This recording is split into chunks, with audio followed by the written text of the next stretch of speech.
And a good Tuesday, everybody. Welcome in Chasing Big Joe, 1025 The Game. He's Big Joe Dubin. I'm Chase McCabe.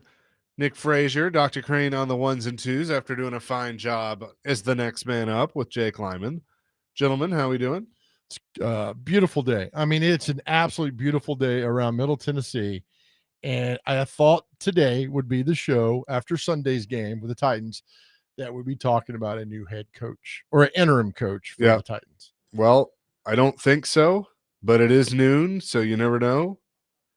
We could be sitting here talking and all of a sudden it happens. Well, there was an official email yesterday from the Titans, and it was somebody got bumped up in the practice or something, but it was usually you get like, it looks like a hand scribbled note like, hey, Bill's up, Tom's down.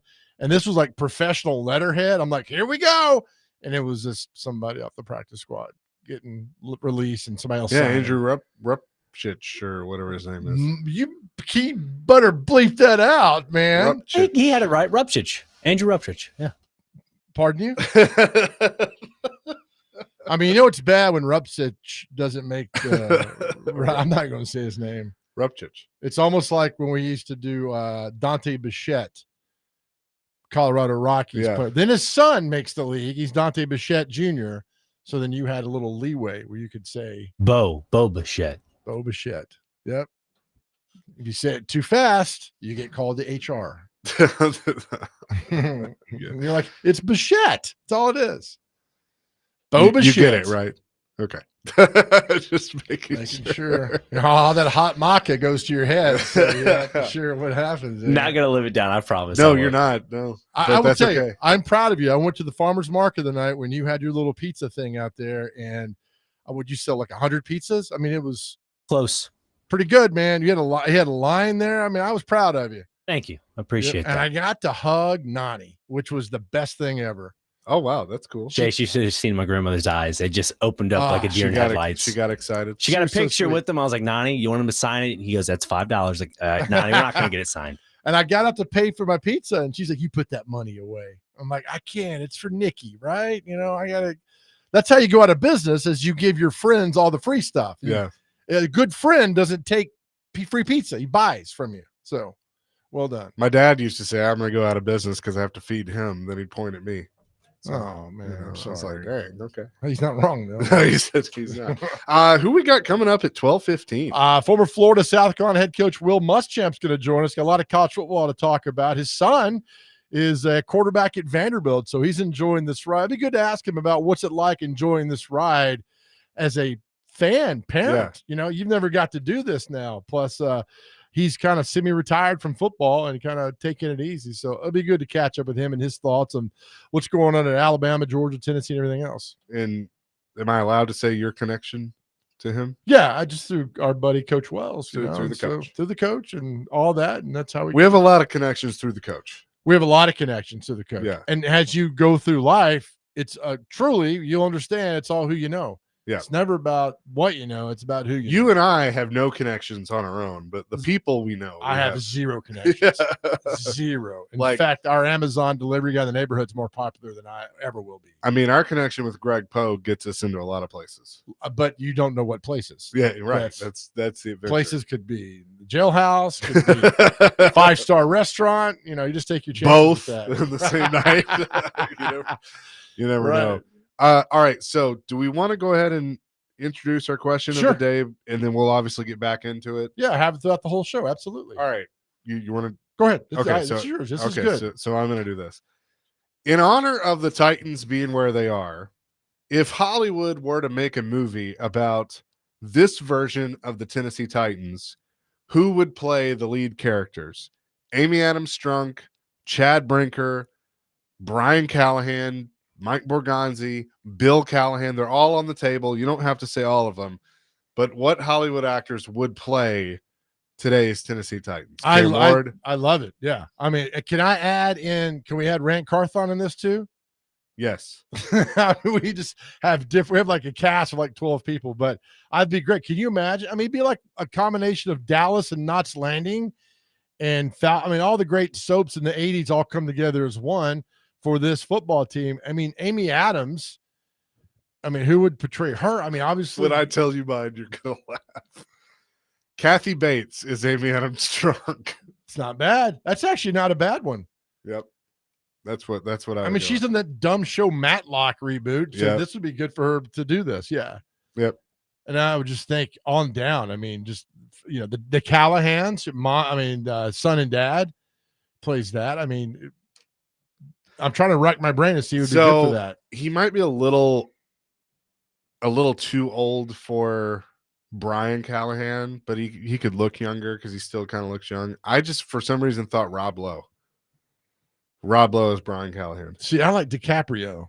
Oh, that's a good one. Because they got that beard and just their little. Do we cast Vrabel? I mean, Absolutely. Yeah, I mean, somebody's got to be Vrabel. It's got to be some wrestler. Roman Reigns. No, not quite. Who would be some just absolute heel? The Rock. We just get The Rock to be Vrabel. Okay, that would work. By the way, Robert De Niro is Bill Callahan. Tired of seeing Robert De Niro around, right? But that's a good one. Something in that age. Joey in Nashville said Kathy Bates is Amy. So we're on the same page there. 3337 says Brian Callahan will be played by Don Knotts. Yeah, that's a good one. Ray Romano is Bill Callahan. Oh, that's good. That's really good. Derek says Kathy Bates already played in this role. It was called Misery. He's right about that one. Man, this is such a good because there's so many actors and actresses out there you could plug into these. I mean, you'd have the Frank and Beans guy from There's Something About Mary is Brinker. Oh my goodness. John Bradshaw Layfield is Mike Vrabel. There's a wrestler. Or, I don't know, he'd be good. No, yeah, he'd be good. That would be good. Jim Carrey could be Callahan. But the young one, Brian? Yeah. I'm just there's gotta be some out there that just Al says let Jim Carrey and Jeff Daniels play all the roles. Dumb and Dumber. Yeah. Right. Melissa McCarthy is Amy. Oh, yes. Oh wow, Wes in Clarksville. Rosie O'Donnell is Amy. I know one person who won't be watching that movie. What about Bill Burr as Brinker? Oh, they kind of look similar a little bit. So I would take that. I'm trying to go down the route of all of these. It's just you imagine the central casting trying to do this. So Melissa McCarthy, Kathy Bates, really good. Oh, this is all right. So one texter said Melissa McCarthy is Amy. John Berthnall from The Punisher is Vrabel. Oh, that's a good one. He's also he was in The Accountant. He's the brother in The Accountant. He's also in Fury with Brad Pitt. That's a good one. Yeah, but there's we're leaving somebody out for Brian Callahan. That would be just perfect. Don Knotts is pretty close. Yeah, I don't know that. What's the name of it? Well, the name of the movie. I don't know. Man, Brian, there could be. I like DiCaprio. That's pretty good. They similar with that 5 o'clock shadow and David Schwimmer from Friends. He'd be saying pivot the whole time. Yeah, pivot, pivot. Jeremy in Clarksville says the title would be "Forget the Titans." Rodney Dangerfield is Brian Callahan. Forget the Titans. Oh my goodness. Weston Hermitage. I want the Tiger King to play Callahan. West End Woes. Oh my. Oh, okay, here's a good one. Dylan in Antioch. Woody Harrelson would be perfect as Brinker.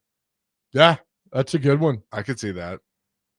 Orlando Jones as Calvin Ridley reprising his character from The Replacements. So it would have to be you start with like the announcement, like with Bud, like the AFL in 1960, like a quick flashback, and then you speed it up to like where do you start this? 2021, the AJ trade. Yeah. 21 season, losing the game. I think what you do is you cast Jeff Fisher as himself to make like a cameo, at the kind of like, it was once a great organization or something. And, and then you go to now. Okay. Yeah.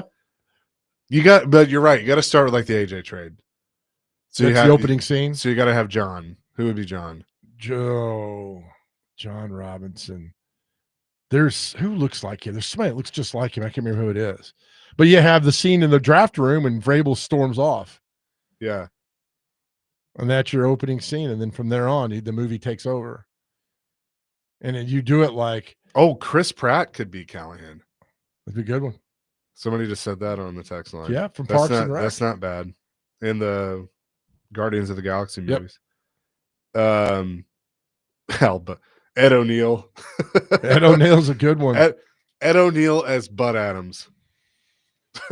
Yeah. You make him Be look brief. older. Oh yeah. Jennifer Coolidge as Amy. Oh yeah, from White Lotus. Have the opening scene. Mark Wahlberg as Borganzi.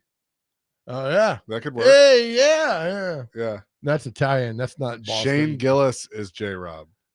Good one. That could be good. Because Gillis looks a lot like Joe Rexroad, man. Eric in Mount Pleasant says maybe you could work Jeff Ross in as Paul Kuharski. You got to put him. You in got to there. have Paul. Yeah, I mean, you definitely have to have Paul. Jack Black is Callahan. He could be Borganzi. Could be Borganzi. Yeah, we got to cast Kuharski too. Yeah. All right, keep these coming. We'll get back to this a little bit later on in the show, but coming up next, former Florida and South Carolina head coach Will Muschamp will join the program. We'll talk some college football with him. It's Chasing Big Joe on this Tuesday, 102.5 The Game.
Chase and Big Joe, 102.5 The Game on this Tuesday. I'm very excited about our next guest. Of course, longtime coach in the SEC, Will Muschamp, is on the line with us. Coach, how you doing?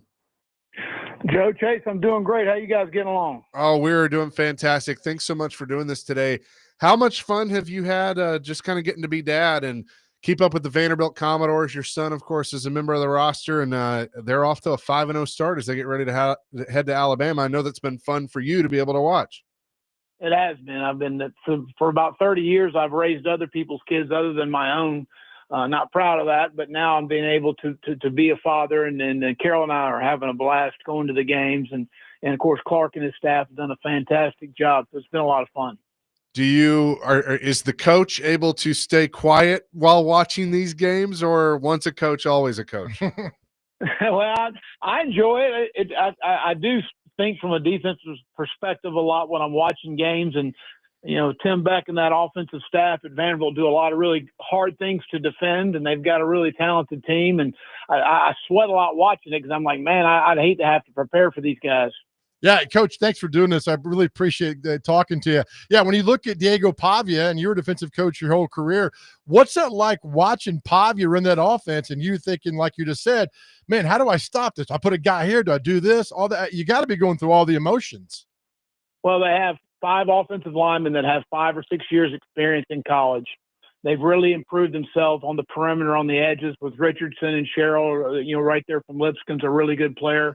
Obviously, the tight end's an outstanding player, and they've got 3 backs that probably can play anywhere in the SEC. So, and then you put Diego on top of that, who just has a captivating personality. He's tough. He's hard-nosed. This team certainly has taken his personality. Coach, have you ever been to Tuscaloosa as a fan? No. This would be a first timer, I can tell you that. What are you looking forward to? Obviously, you go down there, they're going to be charged, ready to go. But this Vanderbilt team, and you've been around great teams as well. I mean, this is an epic battle on Saturday, Coach. What are your thoughts about this game and Vanderbilt approaching Alabama? Well, I think it'll be a big game. I mean, a really good game. Excuse me. I think Ty Simpson's playing at a really high level right now. Obviously going to Athens last Saturday night and playing the way he played. Alabama's got really good skill. Bernard and Williams and those guys. I mean, they're really good on the perimeter. They're really big up front on the offensive line. I think defensively they're a very talented group. So it ought to be a heck of a game. I'm looking forward to it. I was there last year in Nashville when Vanderbilt was able to pull the upset. So that was a lot of fun. What do you think? I rushed the field and Sankey didn't find me. So that was a good that's a highlight right there, Coach. What do you think Clark Lee's message should be or will be, or what message would you give to Vanderbilt on Saturday? Because, everybody's like, oh, this ain't going to last for Vanderbilt. But, Coach, you've seen this team for a year and a half now. You know how they compete and how tough they are. What's the message you think Clark Lee would give to his team for Saturday? Well, Vanderbilt's a much better team this year than they were even a year ago. They've got depth on the roster. They have 45 seniors or graduates on his team. They got an elder team. They have a very mature team. They went to 2 very difficult places to play, Virginia Tech and South Carolina, at night, and dominated both of those games. So, again, I just be us. That'd be my message. Let's just be who we are. We don't need anything more than that. We're talking to Will Muschamp. So many times us here in the media will look at a situation like this of, oh, well, Alabama is coming off a big win over Georgia and a lot of emotion there. Yet they're not going to overlook Vanderbilt this time because of what happened last year. As a coach, you tune the noise out, but you hear it, it's there. How do you use that to your advantage on whatever side you're on? Well, if you're obviously at Alabama, you're going to reference last year's game and how disappointing that was for your football team coming off another big win against Georgia at home. And then you go on the road and you come up with a loss there against Vanderbilt. And so you can reference that as much as anything. But I can guarantee you that when those Alabama players turn on the tape, they're going to see Vanderbilt's got a good football team. They know that. And good players recognize that. That's how that goes. And as far as Vanderbilt's concerned, again, like I said, just be us. It'll be good enough. What do you miss the most about coaching? Oh, wow. There's a lot of things. I mean, as far as just the relationship with the players, the development of players, The relationship with the staff, we had an outstanding staff there at Georgia. I, miss those guys. And as far as, Coach Martin, Schumann, and T-Rob and all of those guys. So there's a lot of things you miss, but I don't know that outweighs on Saturday being able to be with Carol. And then my oldest son, Jackson, who played at Georgia, is working for Jimmy Sexton at CA in Nashville. So when we go to Nashville, I get to see both of my sons. All right, Coach, you get the best of both worlds here. That's really good. Look, you've spent a lot of time in the SEC. You've coached and all these great arenas, I like to call them, in the SEC. What's the loudest environment, Coach, that you think you've ever been in as a head coach or opposing coach in the SEC? Because I want to get your viewpoint. We've got our suggestions. Knoxville's loud as hell and all that other stuff. But to you, what's the one place that was so loud that it's like, I got a headache now? Wow. That's hard. I mean, they're all loud. I mean, you can't hear much in any of the stadiums. They're all difficult to play in. I would say, regardless if they have a good team or a bad team, Auburn is a very difficult place to go. And that's always been. I was an advantage for me as defensive coordinator when I was there. But regardless of what kind of teams on the field, that's a very. South Carolina's loud at night. You go in there at night. It's hard. It's tough. And Neyland Stadium, again, would be one of those three up there right at the top. Georgia, obviously, because of our team that got better the last 4 years that I've been there, has got a great environment as well. But they're all difficult places to go play. Oh, I can only imagine. I remember, when you started at LSU, first really into the SEC as coordinator with Coach Saban back then, just how loud Baton Rouge is. I mean, and to be on that good side of that crowd has got to be something as well. No doubt. It's a huge advantage, obviously. Now, defensively, when you're playing at home, you've got to be really good communicating because it's very difficult. They're loud for the opponent's offense. So when you're playing at home, that's something you've got to work on crowd noise-wise for your defensive players to be able to communicate. And, of course, going on the road, you got to have your defense travel, and you got to have an experienced, good quarterback. Oh, absolutely. I know you're enjoying the ride now, but any thoughts in the back of your mind of like, I might get back in this for a while, or is it just you're just enjoying the moment right now? I'm enjoying the moment, but I'm never going to say never. Oh, that's spoken like a true coach. I like that. I like that for sure. I mean, from your seat, I mean, since you've been out as a head coach, we have seen the college game change so much. So what are kind of your thoughts on where it is and where it's going? Well, I think that it is what it is. The toothpaste is out of the tube. I mean, the transfer portal's here to stay. They're going to one window, which is good. The NIL's here to stay. So, and that's fine. Paying the players, that's, deserve that. I don't think the NCAA does a lot for us. I would break away college football from the NCAA. I would form two divisions, the Eastern Division being the SEC and the ACC, the Western Division being the Big 10 and the Big 12. And you end up having 60-something teams, and you have a 16-team playoff on both sides. You got 32 teams that are getting in the playoff, which equates to the bowl games, I guess. And the Eastern Division plays the Eastern Division, Western Division plays the Western Division. You put a pay scale on the players. So as a year one player in this league, this is what you make. Year two, this is what you make. And if you can make outside NIL, great. But you're going to have unified officials. Y'all don't realize when you go to a bowl game, last year we had officials from the Big 12 that refereed the Georgia-Notre Dame game. And Marcus Freeman, their staff did a phenomenal job. And they beat us. But different leagues emphasize different things. Tempo gets refereed differently by the league. So, stemming on defense gets refereed differently by the league. In most situations, roughing the punter is called in the SEC. It wasn't called that night a couple times. But there's things that I think we need to have a commissioner. I think we need to have somebody that's leading college football, because besides the National Football League, it's the most popular, sport that we have. And I don't know what the NCAA does for college football. Not anything that I see that's positive. But I think we have somebody that has a national college football league, and I think that would be the best thing we need to do. And I think the revenue that we would gain from TV would be phenomenal. Just think about some of those contracts, and there's no bad games. It's like the NFL. You're playing a big game every single Saturday, and I would divide the Saturdays up. I'd play on Friday. I'd play on Saturday. I wouldn't battle the NFL on Sunday, but play some Monday night games. And I just think that that's something we've got to figure out ways to generate more revenue for these schools, because we're going to start eliminating sports. and it's going to limit opportunities for young people, and that's what we don't need to have happen. Well, I can tell you who the commissioner is going to be, Will Muschamp. I was about to say. No. I mean, Coach, you just gave the most succinct explanation proposal that I've ever heard, and I'm telling you that's perfect. What you just said was perfect. Well, I mean, I thought through it. I mean, there's a lot of reasons to do it, and number one is revenue. And you just talked. I would hate to be a college athletic director or president right now, heading into this, and you can't improve facilities because you just took $20 million out of your budget. So there's schools that are going to really struggle. And I just hate the fact that there's going to be sports that are going to be cut, and that just eliminates opportunities for young people. You're exactly right. Coach, thank you for this. I'm going to tell you, when Vanderbilt goes down and beats Alabama Saturday, they got LSU the next game at home. If they win that game, I'm going to storm the field with you. Is that cool? Well, it'll be fun. It was a good deal. Thank you. He won't find me because I don't work for the league anymore. Good. He ain't going to find me either, so we're good to go. Coach, thanks so much for doing this, and we'll catch up with you soon.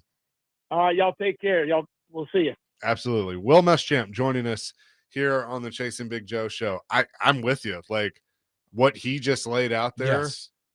Yes. Sign me up. 100. I'm looking at you like, oh, this is not just like, hey, we need to break away. I mean, it was like I'm gonna be honest with you. Like whenever we have the opportunity to have a former coach or a current coach on, I always want to ask them the where it's been and where it's going. Great question. But that's one that I always ask. That's the best answer we've ever got. Oh my gosh. It wasn't like one or two things. It was like, do this, do that, do this. I mean, on and on and on and on. And he's got a point. MTSU stopped switching out uniforms because they couldn't afford it. They needed to spend that money on things. That's example of what he's talking about right there, and to get it done. But that's cool that he gets to enjoy this ride, seeing Vanderbilt from that perspective with his son right now. Yeah, 100%. 615-737-1025. That's our phone and text line, driven by WilsonCountyHyundai.com. What if you got thoughts on that, on what he just said for college football? I mean, I look, sign me up. We'll discuss that and much more coming up next. Chasing Big Joe, 102.5 The Game.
it is what it is. The toothpaste is out of the tube. I mean, the transfer portal's here to stay. They're going to one window, which is good.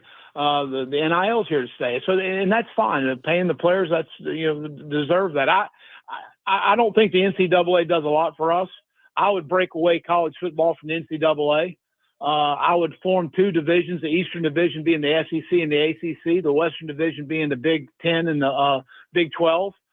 And you end up having 60-something teams, and you have a 16-team playoff on both sides. You got 32 teams that are getting in the playoff, which equates to the bowl games, I guess. And the Eastern Division plays the Eastern Division, Western Division plays the Western Division. You put a pay scale on the players. So as a year one player in this league, this is what you make. Year two, this is what you make. And if you can make outside NIL, great. But you're going to have unified officials. Y'all don't realize when you go to a bowl game, last year we had officials from the Big 12 that refereed the Georgia-Notre Dame game. And Marcus Freeman, their staff did a phenomenal job. And they beat us. But different leagues emphasize different things. Tempo gets refereed differently by the league.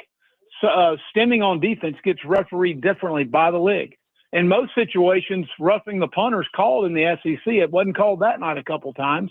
But there's things that I think we need to have a commissioner. I think we need to have somebody that's leading college football, because besides the National Football League, it's the most popular, sport that we have. And I don't know what the NCAA does for college football. Not anything that I see that's positive. But I think we have somebody that has a national college football league, and I think that would be the best thing we need to do. And I think the revenue that we would gain from TV would be phenomenal. Just think about some of those contracts, and there's no bad games. It's like the NFL. You're playing a big game every single Saturday, and I would divide the Saturdays up. I'd play on Friday. I'd play on Saturday. I wouldn't battle the NFL on Sunday, but play some Monday night games. And I just think that that's something we've got to figure out ways to generate more revenue for these schools, because we're going to start eliminating sports, and it's going to limit opportunities for young people. And that's what we don't need to have happen. That was Will Muschamp with us just a few minutes ago. You missed that interview. Get on the podcast. Check it out. Just search for Chasing Big Joe. It's almost like he was ready for that one. Yeah. I mean, I wasn't kidding. Make him the commissioner. Yeah. I mean, he's ready to throw it. And he's got a good point about you're going to start at some point pulling money away from other sports in your thing. Golf, volleyball, I mean, the non-revenue sports, which are important to a lot of people, and that's not a good thing. So if you can stop that, then you've done something well. So there's a lot of questions here, but that was pretty right down the line, man. 32 teams in the playoffs. That'd be, I mean, look, we'd watch. Right. I just think, you got to throw you got to throw some group of 5 in there. I don't think they want to do group of 5. I agree. But as you talked about, group of 5 have their own worlds. Are you basically saying, right? I mean, which, again, I've been a proponent of that, of saying that you let you still have group of 5, would play, power 4 or whatever. Yeah. But I mean, they're making it harder and harder for that, because the SEC is going to 9. Basically, Big 10, Big 12, SEC, ACC are all going to have 9 league games. Yeah. And you have to play a Power 4 opponent as a non-conference game. I would do this. If it came to that, I would give the group of 5, and I'd make every FCS team move up. So there's no more 1AA. Yeah. It's all group of 5 now. It's all these teams, and form your own thing. But again, you're still fighting the beast, and which is the big boys. And so I think, look, you got to include, I mean, some of those games, like when Middle goes to Wisconsin, they get a nice paycheck. Sure. And that helps out a lot for these group of 5 schools. So there's a lot of questions that still need to be resolved. And it's going to be a while. But the problem is, Chase, this, once you get in a room, 4 people, then 8 people, then 27 people, then 55 people, it becomes a nightmare. That's what's going to happen. The hard part is like there's too many. At the end of the day, like, if we're just being honest, there's too, but you want too many. There's too many schools. There's too many programs. 136. Is that right. what I told? But that's one of those things that you don't want it to go away, because, a Middle Tennessee or a Tennessee Tech or an Austin P or, they should have those programs. They should be allowed to offer Right. athletics.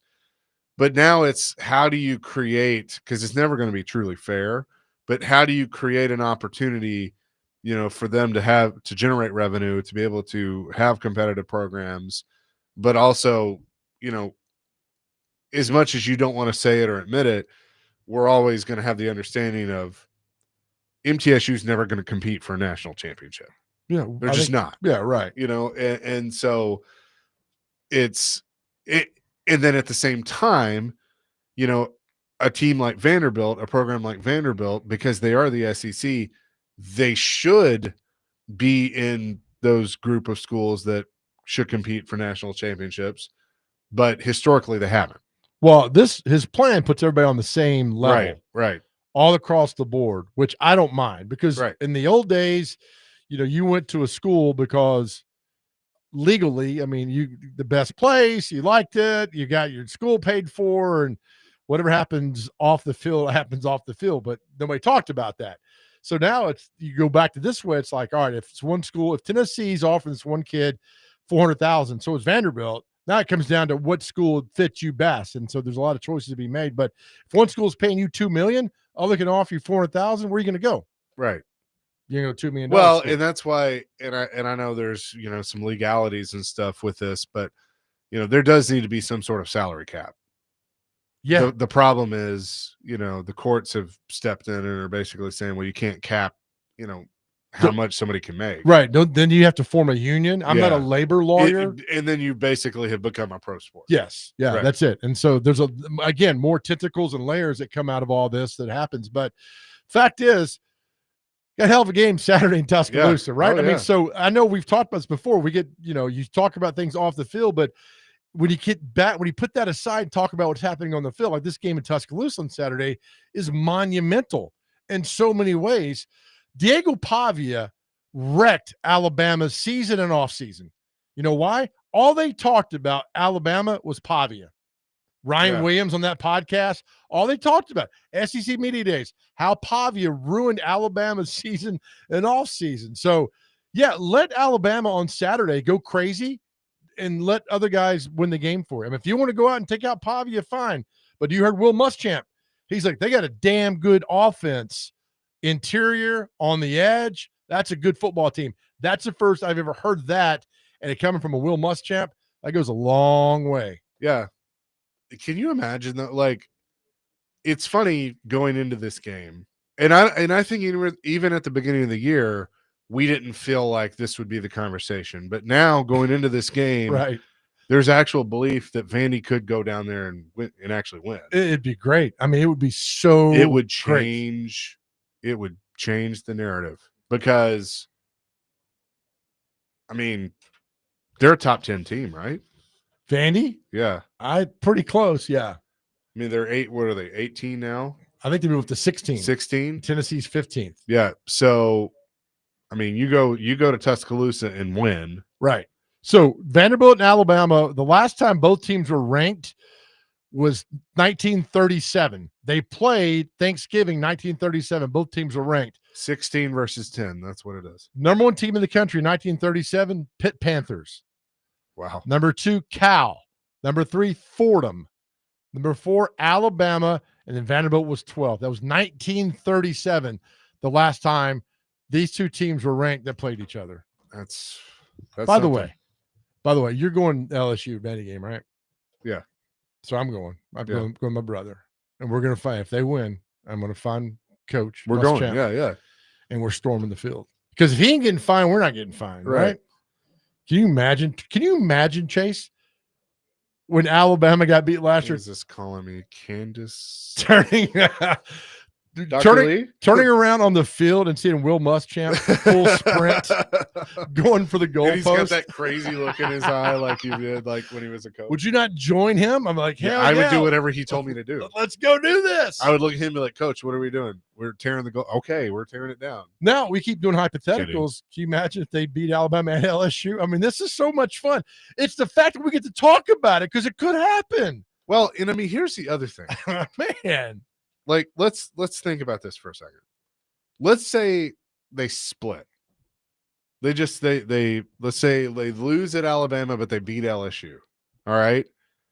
The rest of the schedule, you got to mind your P's and Q's, but the rest of the schedule, I think, based on what we then know that, hey, this is a really, really good team, at Texas is not going to be easy, but Texas is beatable. Texas is not this, powerhouse like everybody except for us were saying. And they got to play Oklahoma. They got to play Vandy. Oklahoma. Like Oklahoma's pretty good. Yep. Yeah. So, I mean, you go into the Tennessee game with 1 or 2 losses, like that's for a playoff spot. You know what a good question would be for Vanderbilt fan? If you win one game the rest of the year, who would you want it to be against? Because you got to win one win to get into bowl game. And I'm telling you, there's an answer that you should give at the top of your head, and don't look at me like that. If you're a Vanderbilt fan, It's Tennessee. Thank you. Yeah, I mean, a lot of people are like, beat Alabama. I'm looking at you like that, being like, yeah, this is a really easy answer. It's yeah, Tennessee. Good. I'm proud of you because that's the thing. Beating Alabama is great, but beating Tennessee better. You know what's so funny about that? A year ago, I'm not even going to say 2 years ago. A year ago, that would have been you get 6 wins and one of them's Tennessee. Like, throw a parade down West End. But now, like if that turns out to be reality, right? It's a disappointment. Yeah, it's a massive disappointment. That's good.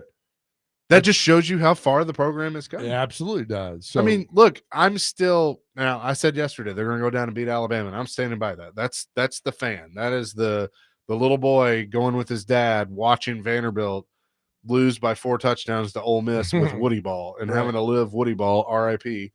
But like that's that kid. Now, I think. Look, do I think they have a realistic chance more than they ever have been? If I'm being completely honest, they probably don't. But then they turn around, they have a bye week, then they turn around and play LSU. LSU's reeling from a loss. Mm-hmm. That's a much more winnable game than it would have been 2 years ago. It's getting there. You talk yourself into it. I like it. Just win on SAT. Just win on – because then you deflate Alabama's season. Yep. Now they got 2 losses, so they're going to be going crazy. And now you're sitting there at 6-0. 6-0. Now, granted, Vanderbilt went ahead and I mean, Utah State is okay, South Carolina, but you can only play who's on your schedule. Now we'll see how good this football team is on Saturday. I can tell you, if Vandy and Tennessee are sitting with like 1 or 2 losses each when they play that game on, when is it? November 29th. Yeah. Yep. I mean, oh my goodness. Like, when was the last time that game meant that much? I don't know if ever. Yeah. I don't think it ever has. 615-737-1025. Clay, hold on. We'll get you coming up next. Chasing Big Joe, 1025 The Game.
Chasing Big Joe, 102.5 The Game on this Tuesday. Tim Hasselbeck coming up in just a few minutes. Did that surprise you, the question about Auburn being the loudest?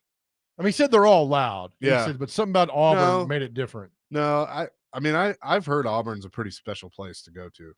It gets loud. Yeah. I think it's louder than Bryant-Denny. I'm telling Yeah. you right now, louder than Bryant-Denny. But this is the June topic as always, but a loud.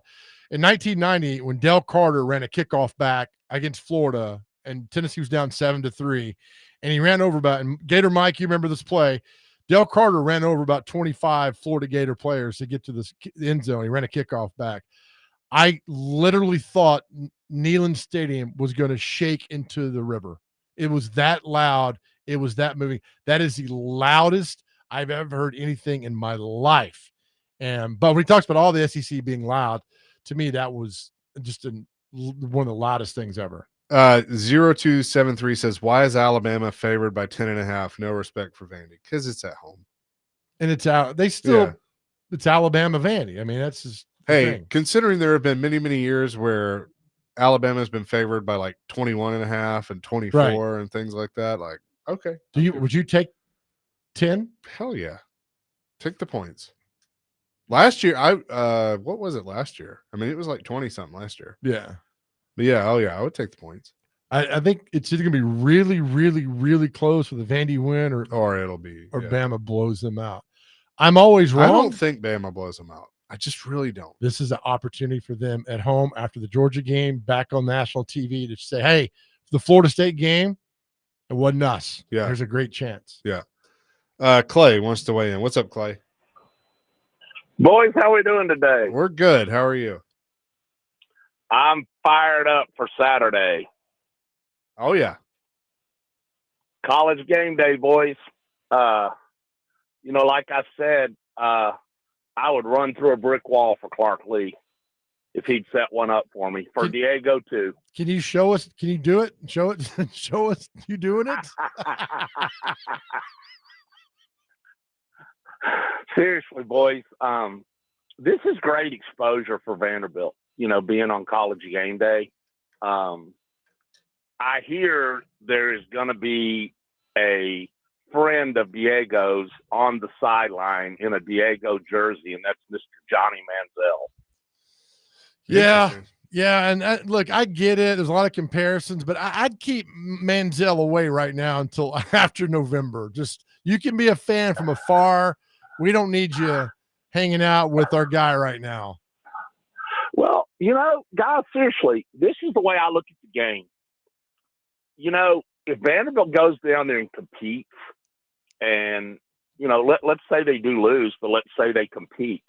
They've had the national exposure of game day. If you stay fairly healthy, mainly Diego needs to stay healthy through this ball game, and he has so far. By the way, Diego Pavia is playing lights out. I mean, that guy is, and, so you go through this game, hopefully you come out healthy, hopefully you compete, and then you're looking at a bye week, and with LSU coming to Nashville, and I like that position. Yep, me too. Thanks, Clay. Appreciate the call. See you, boys. See ya. Yeah, and it's crazy to think that if Vandy wins on Saturday, they are the first SEC team that's bowl eligible. God, that is crazy. I mean, you would have never, ever thought about that. I thought Clay was going to do the old Vandy moral victory. If we're going to play tough and lose 22-18 or whatever, no, we're Vandy fans. You're past moral victories now. I mean, a loss hurts. And that it should burn that way. And that's because of what's happened with Jerry Kill and Tim Beck and Clark Lee and Diego Pavia and Eli Stowers. Vanderbilt played the game. They're playing it pretty well too. It's just fun. Like, it's fun to be able to live this ride with them right now. And again, programming note, because we do have Predators preseason, that game in its entirety will be on 94.9 The Fan. So you can listen to Vandy, Alabama on 94.9 The Fan. Man, just get the app. And the app. Yep. It's all in the app. It's the easiest thing to do. Yep. You get 8:30, you get 102, you get 94.9. Every morning at the gym, I listen to Robbie Rexford through the 102.5 The Game app every morning. Yep. But it's going to be a good weekend in the SEC. Vandy, Alabama is at 2:30. Is that Herb Street and Fowler, or I think they're doing Miami. I think Miami, Florida State. You may be right. think. So then it would probably be maybe Joe Tess and I don't know. McDonough. it's McDonough's all called. McDonough and McElroy. I don't know if it's Mac. Yeah, Jake mentioned it earlier because Algretta texted him. Yeah, I know McDonough's one of them. Mr. McDonough. All right. Sean McDonough and McElroy. Then. Oh, I don't like McElroy calling Alabama games. Well, he didn't ask you. He didn't ask me. I used to get mad at Aikman calling Cowboys games, but I've grown into an Aikman fan. Yeah. Oh, Aikman's awesome. Yeah, I really want to get him on the show. Like, I would love to get him because they were funny last night. I was cracking up at them last night. Yeah, because that game was awful. Yeah, and they just made it entertaining. They did. I want to ask you about this real quick. So Barrett Sallee, who's covered the SEC and college football for a long time, he posted on social media that he thinks there are 3 coaches that will get fired after this weekend. Billy Napier is one of them. Okay. Trent Dilfer is one of them. Good. And then I'm trying to remember who the third one was. I'll have to remember that for a second. SEC coach or no? I think I saw some stupid rumor about Stoops on the hot. Kentucky's not going to fire Mark Stoops. No. In the middle of the season. They're just not going to do that. But I figured you'd be happy about Dilfer? Dilfer's a joke. Get him out of college. Get him out of football altogether.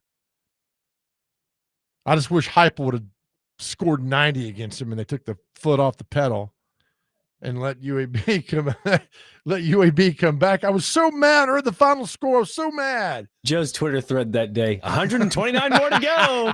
114 more to go. I'm like, Joe, it's not. That's hilarious. It was ended up being 56-24. When you win the game, I understand that, but I did like the fact that he got people went at him for taking pictures and FaceTiming his kids on the sideline before the game. Come on, man. Shouldn't do that. I'll find the other one. I'll remember it in a second. But coming up next, Tim Hasselbeck going to join the show. We'll talk Cam Ward and Titans and all NFL with him. That is all ahead. Chasing Big Joe, presented by the Omni Nashville Hotel, 102.5 The Game.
Hour number 2, Chasing Big Joe, 102.5 The Game on this Tuesday. And every Tuesday at 1 o'clock, we talk to the head coach at Innsworth High School and ESPN NFL analyst Tim Hasselbeck, who is on the line with us. Timmy, how you doing? I'm doing great. How you guys doing? Well, I think we're doing better than the Titans right now. I mean, it's I mean, has it hit rock bottom, 26-0 to the arch rival Texans, and the quarterback, I think, had his worst game in his 4-game career. I mean, it's things are not good right now. No, they're really bad. You say rock bottom. It's interesting. I hadn't thought of it as rock bottom, but I can't imagine there being a worse start than the Titans have had. And look, there's already been play caller changes. There's already been, blowouts. So I think that, it can't get much worse than it's been. And that's obviously not a good sign when the whole idea is that you're building towards improving. It just doesn't feel like that's happened. When I watch Cam Ward in particular, I'm watching as a fan. I don't know near as much as you as a quarterback and a coach. What are you seeing from him? Because I see a guy that's still holding on to the football too long, even though there were only 2 sacks that showed up on the stat sheet. I still think he's trying a little too hard to make a play that just simply isn't there. I'm seeing some sidearm stuff that I don't really like. What are you seeing? Yeah, here's how I would address the sidearm stuff first. I don't love all that stuff. I think there's a time and a place for it. You see the best in the game doing it. But it's how he's played, right? Like, it's not something that's new and out of character. And he's been efficient and accurate changing arm angles at the college level. So I don't think that that's something that I would necessarily be overly concerned with at the moment. Now, I do think what is concerning, and to your point about holding on to the football, it does feel like it feels like he thinks and feels like he has to do a lot in order to make plays. And I just think that's tough sledding, and it's a hard place to live. But I think part of the reason you feel that way is that if guys around you are not creating separation, and you're not able to play on time and in rhythm, and there's not run after the catch, or just there's not even completions of playing on time, as a quarterback, that can feel like you're playing uphill. And with that being the case, I think when you find yourself in that environment, you then start to say, all right, well, like, if I can hold on to the football a little bit longer and know he's not open, but if I, escape outside and buy some time, then maybe someone will pop free. It feels like he's playing like that. And that's why you have games where you go 10 of 26, is because it's hard to do that. So I don't think he's getting a lot of help.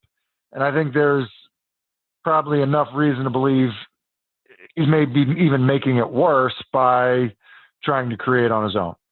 So let me ask you this. Do you think, we've talked about the play calling change, and, Bo Hardegree tried to call a couple of trick plays that didn't work. So whenever that happens, you think he's an idiot. And when it does work, you think they're a genius. Cam has shown he has the ability to use his legs. Do you think maybe more designed runs, quarterback runs, could help some of these things? Yeah.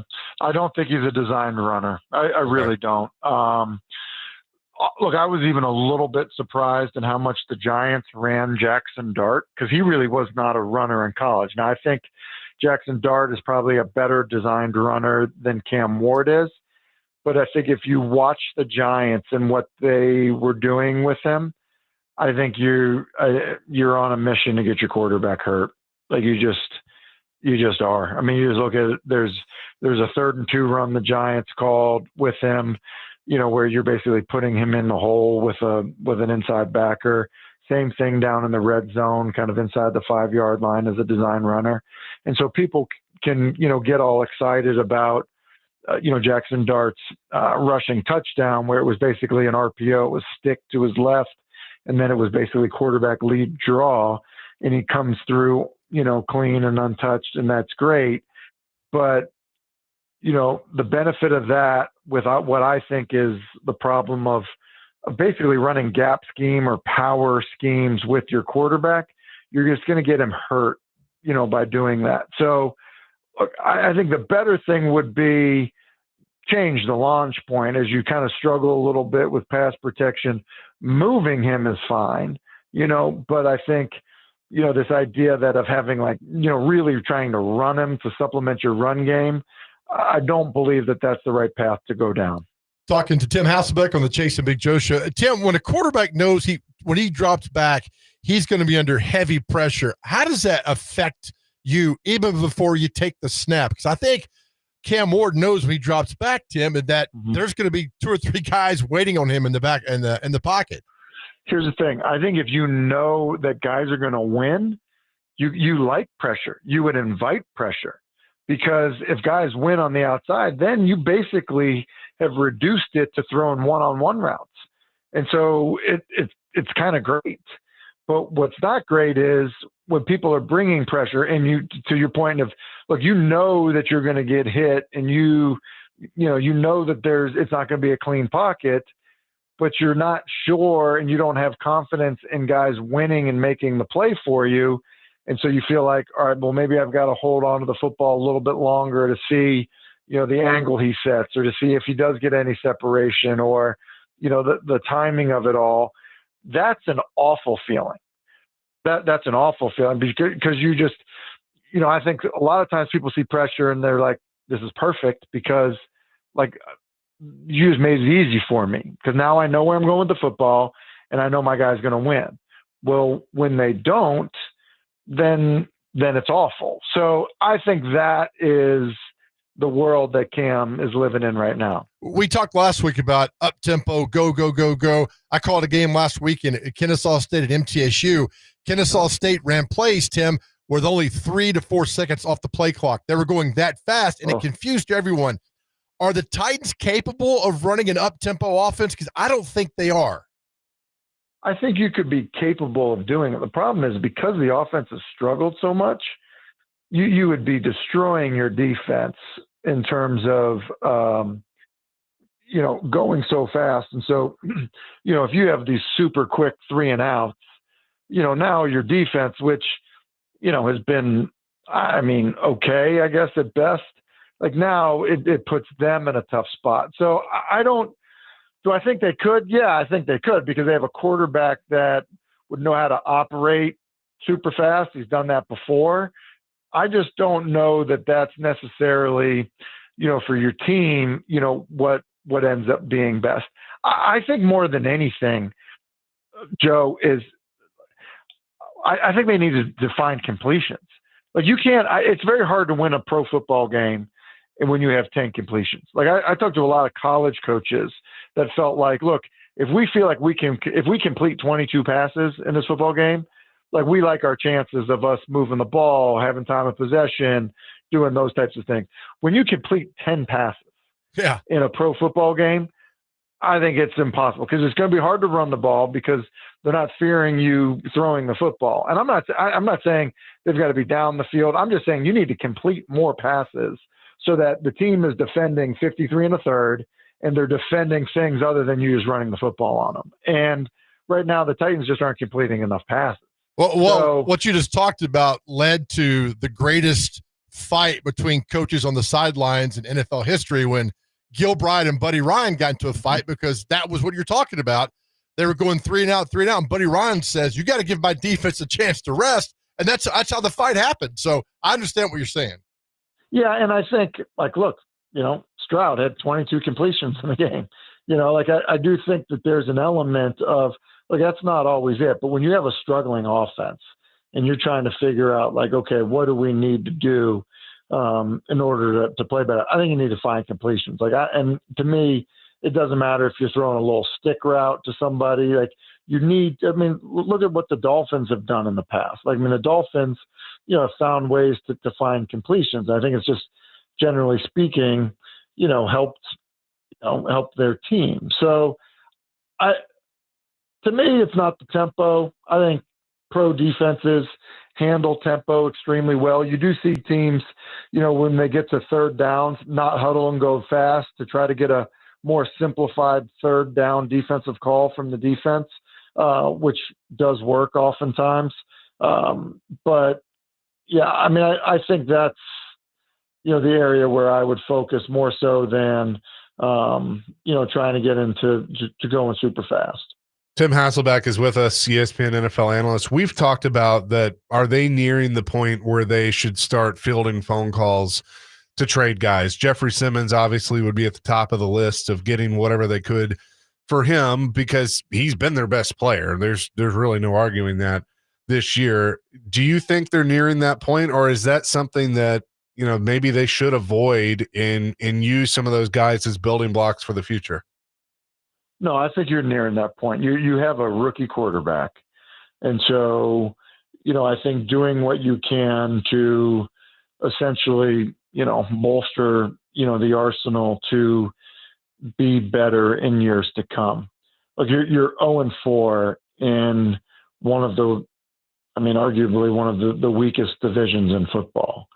And so, look, you hate to say it because you're like, hey, like, we really punting on the season. But, like, yeah, some of these teams that have had injuries and,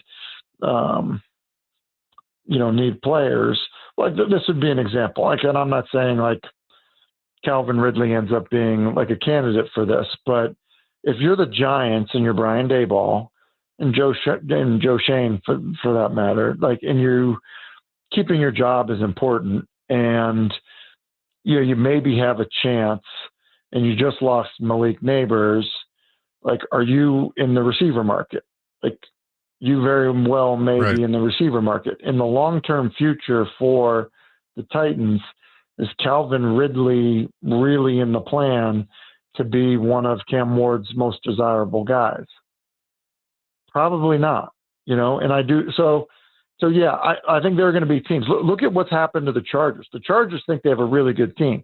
They've already lost their starting left tackle. Their replacement left tackle is going to be out for an extended period of time.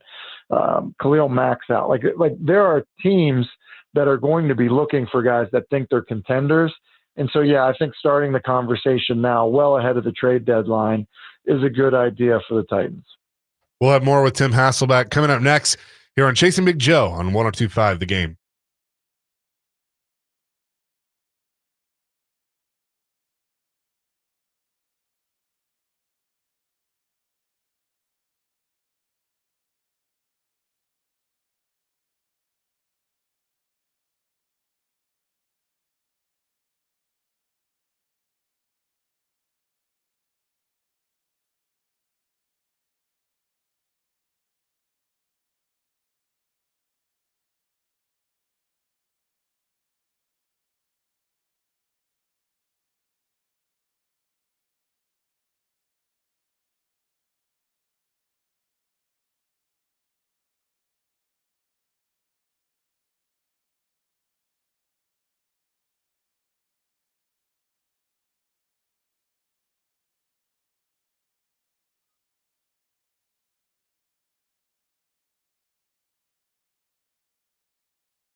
Continuing our conversation with ESPN NFL analyst Tim Hasselbeck and, of course, the head coach of the Innsworth Tigers. We were just talking about, teams in the receiver market. Tyreek Hill blows out his knee, multiple ligaments, including the ACL, according to Adam Schefter. So he's going to be out. The Dolphins actually looked decent last night, or was it that the Jets looked really bad, or maybe a combination of the two? What do you think of the Dolphins moving forward, and could they be in the receiver market? Yeah, I think they could. There was talk about Tyreek being traded, so obviously, that's off the table now. So I could see them being in that market. I think it's a devastating blow for them. Now they have other, talented guys, in their offense. I think the way they looked probably had more to do with the opponent than, me thinking that they're a real viable team going forward. And look, the Jets, to me, like that's a team that I think has been one of. I think like it's going to be a long year for the Jets, just on both sides of the ball in terms of what they've looked like. So, I don't like. They're a team in the market for receivers. Maybe like they could also be in the market. Depending on what they see the future for Mike McDaniel being of a team that is moving some of their own players. Tim, you just talked about the division, the AFC South, not that strong. We've talked about all the Titans have to do is be better than the other three teams in the division. Let me ask you about Jacksonville. That was a big win versus San Francisco. And Trevor Lawrence, I don't know why everybody is just putting all this hate on him from the last couple of years. I know he's had his problems a little bit, but he's still a pretty good quarterback. What do you think of the Jags now sitting there at 3-1? I think you make a great point about that being a huge win for them. There was some emotion to it. I think there were some elements of at the very end of that game, when Jacksonville's taking a knee, Fred Warner is kind of trying to jump over the center.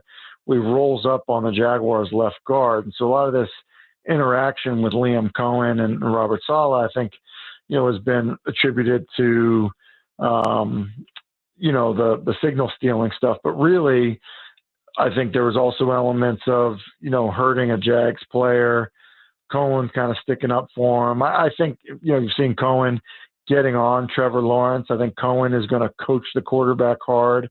They, I believe, are an improved football team. And I think there's going to be a little bit of grit to them that hasn't been there in the past. Now, I think the Colts are a good team as well. I think that there are two good, maybe not great teams in the AFC South that I think those two teams end up fighting it out. I think at the end of the season, we're going to look at some meaningful games being played in the division, because of, how the season's going for both of those teams, which they've probably, overperformed expectations.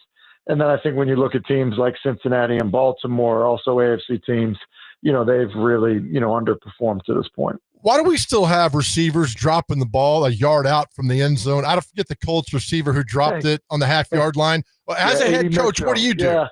Yeah, A.D. Mitchell. I have no idea why guys still do that.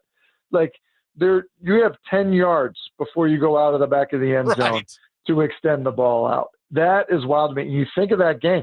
Look, the Colts easily be sitting at 4-0 if that doesn't happen. Like, that's the difference in that football game, which is, just gut-wrenching, for the other players on the team and the coaching staff for the Colts. So that's one I don't understand. Like, between that and, like, defensive backs celebrating when, like, a wide-open receiver who won just drops the football. Like, those two things, like seatbelt season, when somebody had 4 yards of separation and just didn't catch the ball, or the quarterback just misses them. Like, those two things, like, I'll never understand.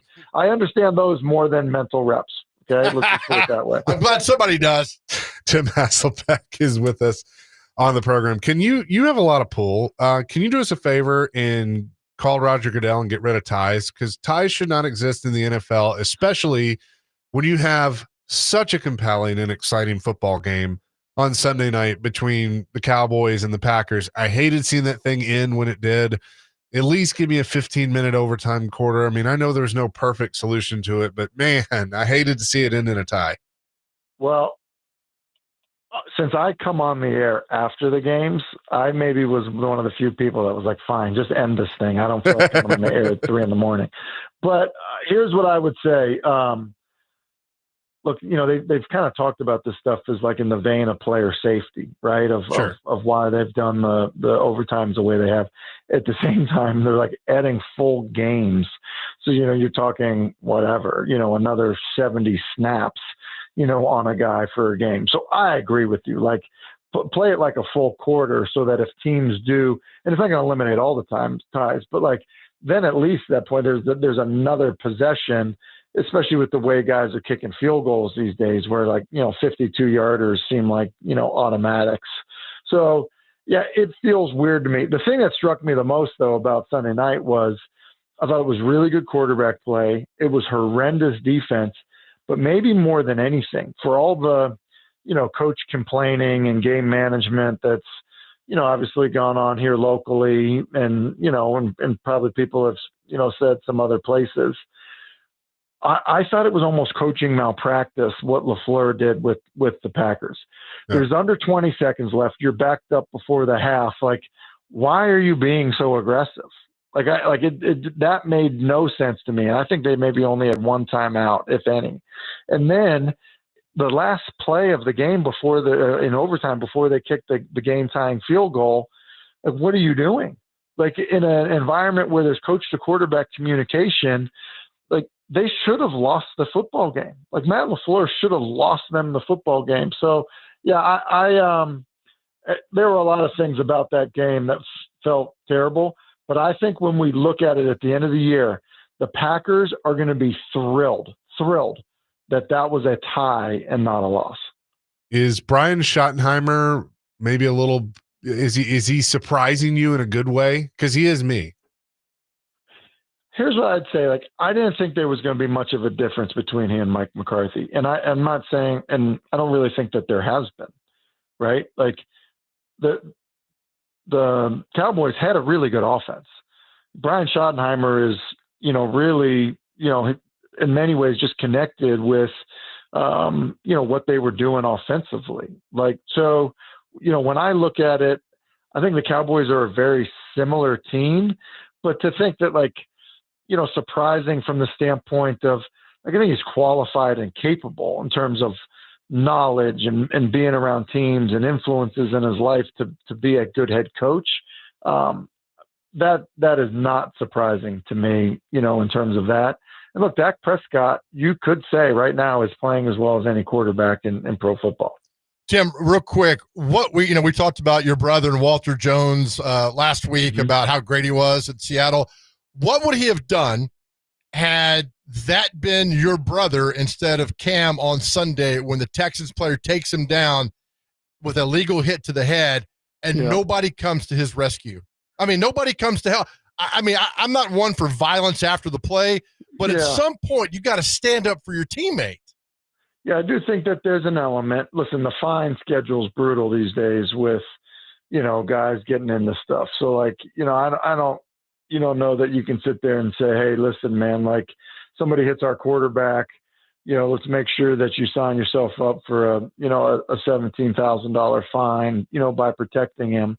And it doesn't have to be all five guys, but you would hope, and you see it around the league, right, that there is a pride in terms of how you protect your quarterback, and not just your quarterback, any of your star players, like how you protect them. It goes on in other sports, clearly goes on in baseball. If somebody gets hit, it goes on in hockey.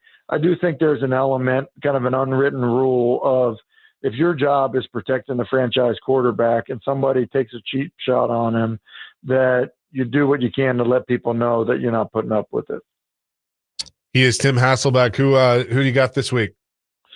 We got Knox Catholic coming in town for homecoming. So we got need a little bit of a bounce back after this last week. So hopefully the boys are ready. Getting that time of year, you got guys banged up, you got injuries, new opportunities. I mean, so it's just good for me as a coach. Get new new situations to address with our team, and hopefully, see some growth out of the boys. Are you the only coach in America, high school coach in America, that likes homecoming? My coach hated homecoming. Every head coach I've ever known hates it. Why did he hate homecoming? Because it was an extra 15, 20 minutes of not playing and doing all the ceremonial stuff at half. Yeah. No, see, we don't. That's a good thing. Right? We don't do all that stuff. We did homecoming. The kids will be excited for it. They'll have a dance on Saturday night. But yeah, we don't prolong the festivities. we get to the game. Good. Love it. Thanks, Tim. We appreciate it. We'll talk to you next week. Sounds good, fellas. See you. That's ESPN NFL analyst Tim Hasselbeck, and of course the head coach of the Innsworth Tigers. Will react to some of that and much more coming up next. Chasing Big Joe, presented by the Omni Nashville Hotel on 102.5 The Game.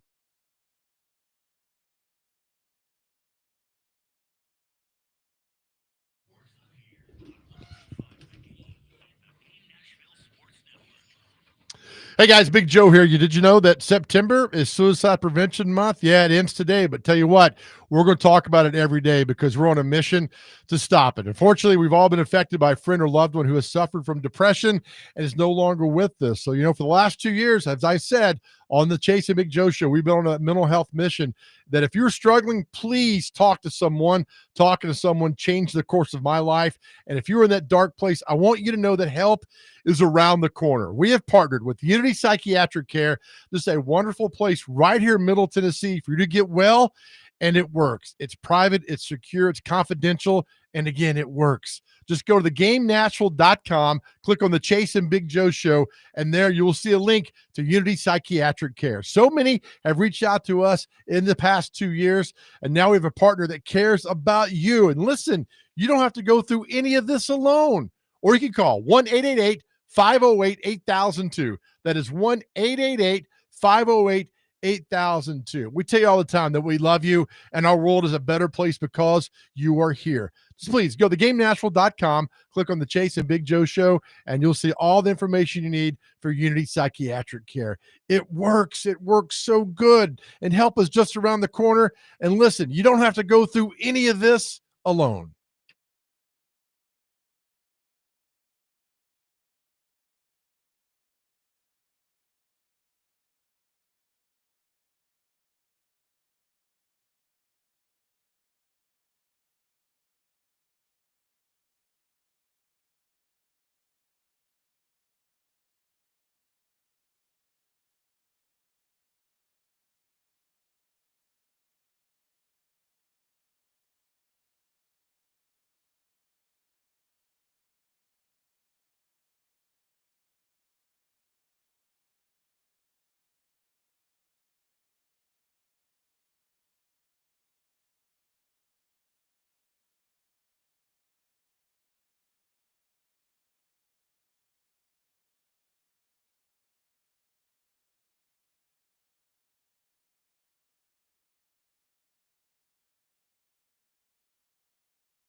Appreciate Tim Hasselbeck for joining us in the last segment.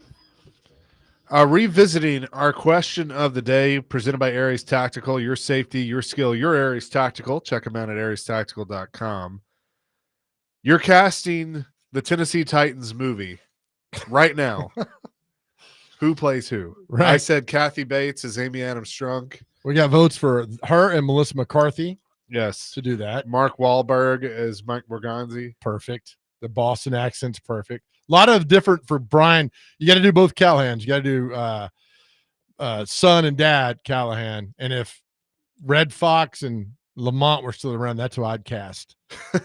Sanford and Son is Callahan. Just mix it up a little bit, have some fun with it. But yeah, I mean, it could be a great movie. It'd be like you'd kind of cast it like the TV show Dallas. I mean, you got your main characters and then some supporting actors and actresses will make it really good. Well, and there now people are saying media members, so I gotta read this one. Josh and Donald says Michael Chiklis as Big Joe and Jimmy Fallon as someone else that used to work here. Ah, okay. Michael Chu. That's a good one. Yeah, but you got to throw, I mean, so we're only going to allow one media member in this casting. Paul Koharski. It's Koharski, right? Who was it that said Brian Cox is Paul Koharski? Which is that the Succession guy or is it the one that was in there's two Brian Coxes? 5137 says Joe Pesci is Paul Koharski. Oh, that's fantastic. Yes. Rexro does a really good bad Paul Koharski impression. It's really good. By the way, that's the best radio show in town, Robbie and Rexro. I'm here to tell you. Besides this one. 6 to 9 every day. We can't vote for ourselves. Wes in Clarksville said Catherine O'Hara is Amy and Joe Pesci is Borgonzi. Okay. I could see that. Catherine O'Hara makes me laugh, though. This role will not require you to laugh. Right. Both Callahans played by John Travolta. Brian is That's some weird, wild stuff there. Ran is dad. Callie, what? Vrabel is, I don't know. We got Vrabel figured out. Charlie Sheen is Brian Callahan. Oh. Martin Sheen is Bill Callahan. There Perfect. Who's done? Who did that? Who's tweeted that in? 2133. 2133. God bless you. That's perfect. Yeah. Charlie Sheen is Brian and Martin Sheen is Diddy. Love it. Yeah. Who else? So we got Koharski as Pesci. This is good. You guys are good with this. Amy, is it Kathy Bates? I'd say so. Okay. Kathy Bates is Amy. And then who else we leaving out? We got somebody else in there. Who could be Brinker? Brinker. I voted for Bill Burr because they have that same look together. And when Bill Burr came on this show, he was terrible. So yeah, Brock Lesnar. That's a Connor Nude. That's Connor Nudes. But yeah, Brock Lesnar. Well, I can see it. And who else? Need Rand. We need Rand. We need Rand. Kenan Thompson from SNL. That'd be a good one. Here's another one. Again, a little bit older, but I'm trying to fit what he looks like. Chai McBride. That was on he was on Hawaii 5-0. You know who I'm talking about? And I'm trying. He's been in House. He was on a bunch of Fox shows. This guy. Oh yeah, that's a good one. Yes, yeah.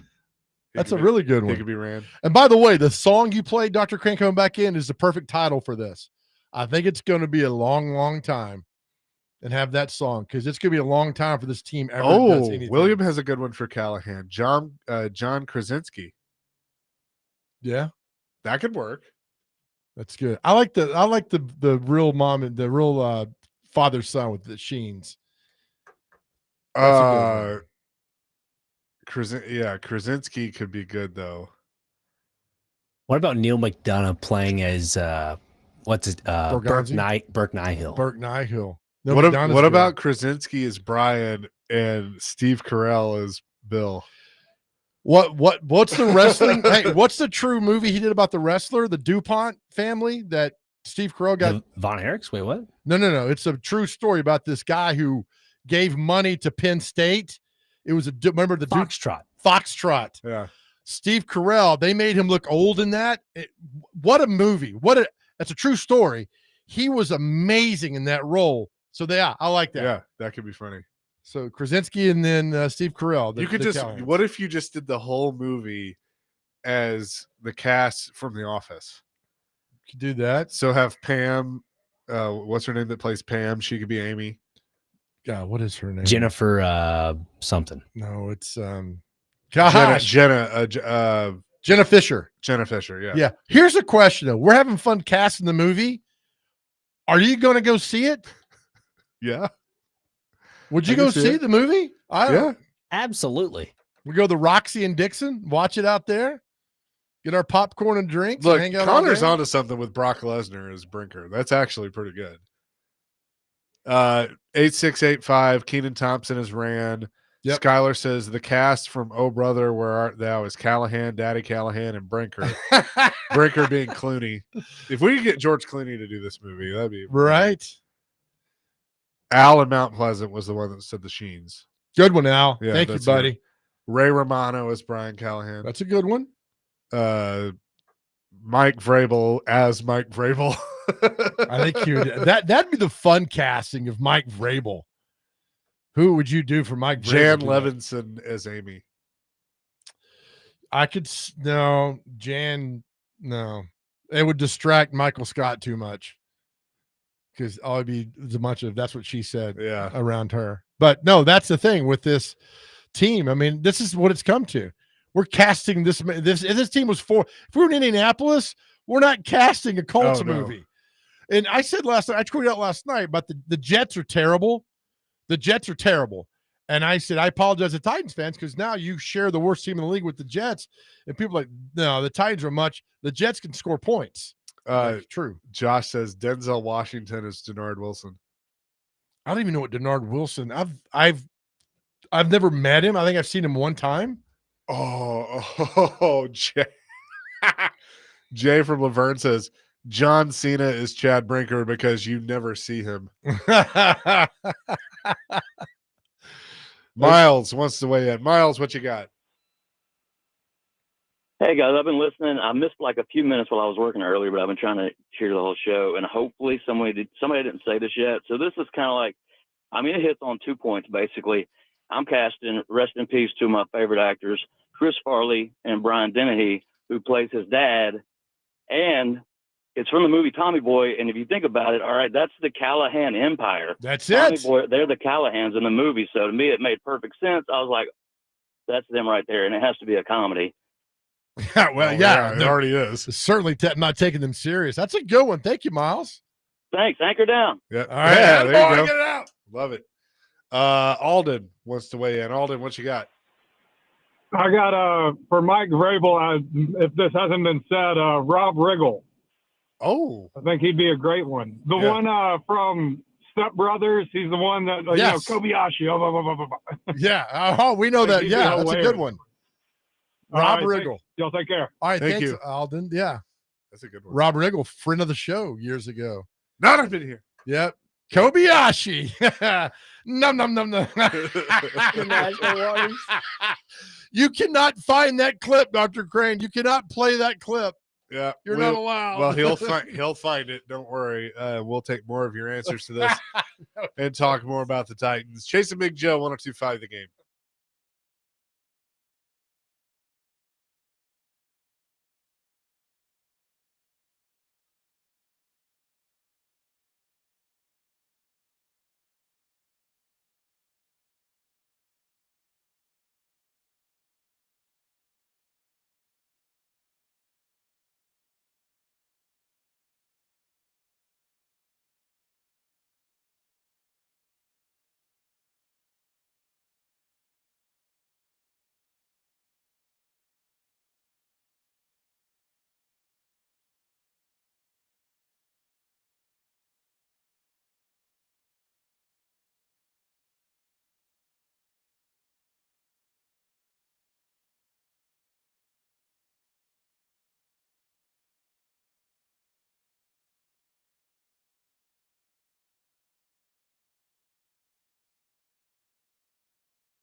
Chasing Big Joe 102.5 The Game.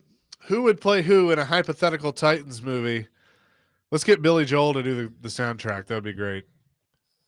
It's originally we were going to just do like, all right, Amy, 4 or 5 different people. Now it's evolved. You guys are so great.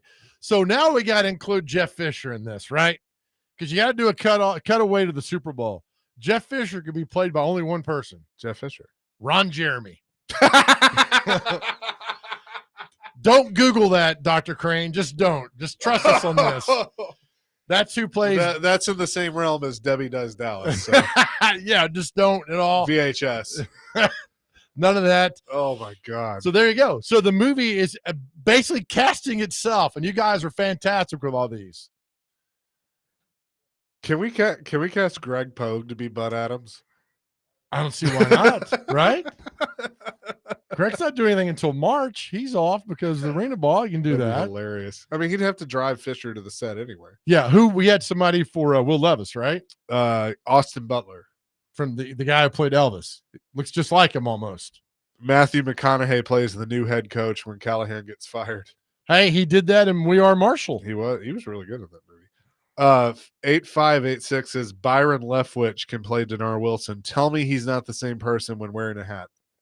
I'll have to look that up. Yeah, I'll have to look at that. Austin says Amy Adams, Sandra Bullock, Brian Callahan, Gerard Butler, Bill Callahan, Al Pacino.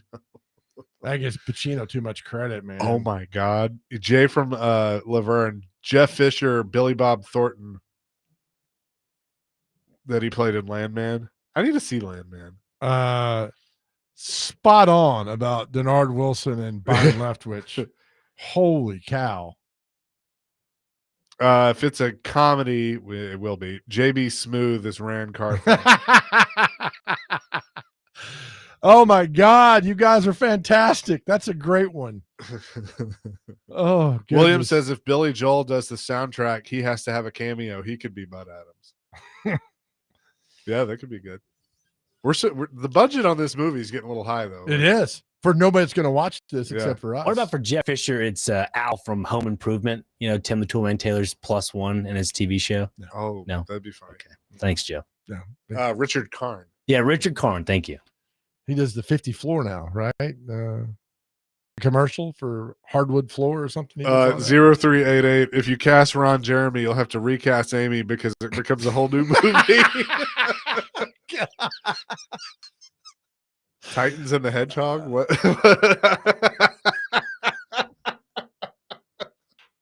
This thing's still on. Hello. It's still on. Woo! These are great, man. This is what happens when your football team's terrible. David Big Rock says Calvin Ridley, played by Edward Scissorhands. Pauly Shore for Callahan. That's a good one. It's gonna be tough to beat Martin Sheen and Charlie. I want somebody in the Titans media tomorrow to be like, hey, who do you think should play you in a movie? Oh, see what he says. So good.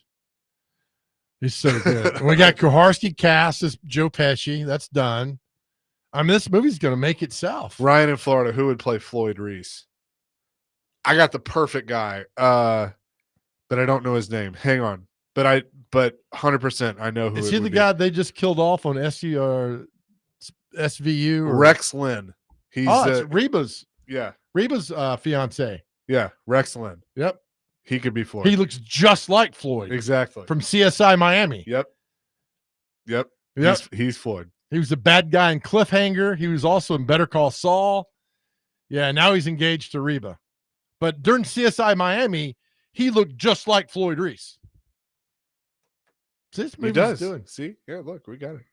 Now we need a budget. Maybe this isn't a movie. Maybe this is like a mini series. No, it's a nightmare. Netflix. Yeah, well, it's pretty much a horror film, just in time for 8 episodes, Netflix. Let's get this done. And we do like the early days, so we have Jeff and Floyd, and then it transitions to So who plays Wesenhunt? Who's oh gosh, let me think here. Craig T. Williams is Mike Malarkey. Craig T. That's a good Coach from Coach. Right. I thought you were about Craig Williams, the former Channel 4 sportscaster back in the day. That's like different. Yeah, that's a good one. I'm trying to think. Here's What's it? It's not Craig T. Williams. What's his name? Craig T. Nelson. Nelson. Thank Yeah, you. Craig T. Nelson. We laugh, but would you not be mesmerized to go behind the scenes of a bad football team? Oh yeah. I mean, we all got enamored with the Jerry documentary or the Cowboys and the SEC football documentary. But to follow this team, because look, you see how the great things going, but how is it when it's awful like it is now? Like it's truly awful. I'm sorry. These are just B-Man says John Stamos is Jeff Fisher. I mean, you put the mustache on Southern him. California boys. That's pretty spot on. 3337 says Mr. T could play Derrick Henry. It's not a bad one. We gotta have a big budget for this. This is a lot. My buddy Phil says Woody Harrelson as Wiz. Go, there we go. There you go. That's spot on. I'm telling you guys, this is casting itself. Perfect. That is spot on. From top to bottom, this is all good. But who does play Bud Adams? Do you do the toupee Bud Adams from 1960 or the toupee Bud Adams? Because the Bud Adams that with Phil Bredesen in 1995 that signed the thing to come to Nashville, that toupee, I don't know where forest they found that raccoon to put on his head because it is an immaculate toupee. It is. Hey, look like George Jones hair back in 1995. I mean, it was sweet. He did have some George Jones hair. Yep. One of the Halloween, the cheerleaders. I got it. Go ahead. Tommy Lee Jones as Bud Adams. I need somebody more. You say no? Harrison Ford? No, I need somebody more of his stature, like physical built, because Bud was built like us. Portly. Thank you. We need a portly Wilford Brimley. He's gone though. I was about to say he's no longer with us. He's no longer with us. Somebody that's portly like that would be good. If Bud Adams was still around, he'd be 102. What about the guy from Friday Night Lights? The guy on the TV show, the guy, the car salesman, the guy that was behind the scenes. Was it Jerry? What's his name? That would be a good, but that guy's living off that dime off Friday Night Lights. God, I can't remember his name. Yeah, I now. know who you're talking about. That'd be a good Bud Adams. Joey Sly plays the man who forgot to kick. Joey Sly is played by Schwarzenegger. Hey, there we go. 615-737-1025. Allison Janney is Miss Amy. Great one. Great one. Yes. Brandon Gleason could play Bud Adams. I don't know who that is. Me neither. I'll have to look that up. Dustin Hoffman as Bud Adams? Well, no, it's got to be portly, like Chase said. It's got to be something. Brandon Gleason does look like Bud Adams. That's an interesting one. You know, Chris Farley is Bud. You make Chris Farley look older as Bud Adams. Would have been hilarious. Yes, but I like the one who called in earlier about Brian Dennehy and yeah. Now this guy, I got Danny DeVito is Bud Adams. Thank you, Ricky. That's a really good one too. I got to find this guy for Friday Night Lights now. Somebody will let me know who it is. All right, we'll get back to this in a little bit, but keep this coming. Who would play who in a Titans movie? It's gone from the Titans now to the entire history. We'll discuss that later in the show. Chase and Big Joe, 102.5 The Game.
Hour number 3, Chasing Big Joe, 102.5, the game on this Tuesday. Hope you have had a great day so far. Y'all are cracking me up with the answers to our question, which is who would play who in a Titans biopic? Drew Barrymore is Amy Adams drunk. What about Amy Adams as Amy Adams? No one wants to see her in a movie. Not at all. Isn't there an actress called Oh, Amy yeah. Adams? No. They're, yeah, I get it. But yeah. Owen Wilson is Callie. I mean, just go on and on. But I think we've got it cast. I mean, Amy's got to be Kathy Bates. We got that. Okay, we got a call during the break about who would play Bud Adams. Perfect. And we both were just like, all right, Gary Busey. Josh and Dixon said John Goodman is Bud Adams, but he's lost like 200 pounds. I mean, he looks good. You know who John Goodman could play? Bruce Matthews. You could have him be Bruce. Sort of. Yeah. I mean, Bruce could be played by Dave Bautista. That too. By the way, and Chris Sanders and I talked about this on Sunday. Bruce Matthews has the hairiest back of any man that's ever walked planet Earth. Ron says Bozo the Clown plays Brian. All right, one more. Andrew from Dover, and then we'll move on. Sam Elliott is Jeff Fisher. Mustache. Okay. Roseanne Barr is Amy Adams. Oh, yeah. That's a good one. Big Joe cameo is Floyd Reese. Nah, we don't want to see that. Ashton Genty is Derrick Henry. Will Ferrell is John Robinson. It's a pretty good one. Can I tell you a funny story that Chris Sanders told me about Bud Adams and Bruce Matthews? He said that one time Bruce Matthews went to the locker room after a game, like the first game of the year, and they moved the nameplates from the lockers. So, like, Chris Sanders became... That was for Bud. Yeah. So they'd move the name. Bruce, but yeah, Bud. Well, Bruce would move the nameplates. Right. And then Bud would walk in, and then you'd walk up, and it wouldn't be... Yeah. You'd go up to, like... Because he'd walk up to Chris and be like, Derek, how you doing? Good right. Day today? All that stuff. Yeah. And I said to him, he goes, everybody just laugh. Just everybody'd laugh, and he'd leave, and that was it. I'm like, he did it to the owner. He did it to the owner of the team. You switched the nameplates in the locker room. There's one person on that roster that could have gotten away with that, and that was Bruce. True. Like maybe Steve or Eddie, but Bruce. Everybody knew Bruce was the prankster. 19 years. Floyd told me one time that he kind of had an unwritten rule that nobody on the offensive line could make more than Bruce. That basically, like, if there was an offensive lineman that wanted more money, he's like, give me a number, and he'd come back and counter, and that number would be right under Bruce. He goes, I'm not going above that. I see it. And that the general consensus was, okay, yeah, I'm cool with that. Like, everybody kind of knew that. Yeah, because he's one of the greatest linemen of all time that have ever played. So, yeah. It's funny because him and Munchak are both in the Hall of Fame, and they were together on that line. It's very rare you find two offensive linemen on the same unit, on the same squad in the Hall of Fame, and those two are. Well, I mean, there's probably, like, I think B-Hop could have been in more consideration for the Hall of Fame if not for Ogden. And Tony Baselli. Yeah. And there's a few other left tackles that go more prominent. I mean, you're playing in Nashville. Right. And that's the thing. You're playing in that. It's funny how Nashville gets no publicity until they're 0-4. Now, it was one of the top stories on ESPN today. I mean, you see everything that goes on. You would think at 0-4, nobody talks about the Saints. Yeah. Saints, terrible. Nobody talks about them. But for some reason, now that the Titans are 0-4, everybody talks about them. Yeah. Dylan says Samuel L. Jackson could be Sebastian Joseph Day the way he was dropping curse words that whole interview. And Samuel Jackson probably gets better effort than Sebastian Joseph Day has given the first 4 games. Maybe. I mean, that continues to be the discussion. I know the coordinators talk today.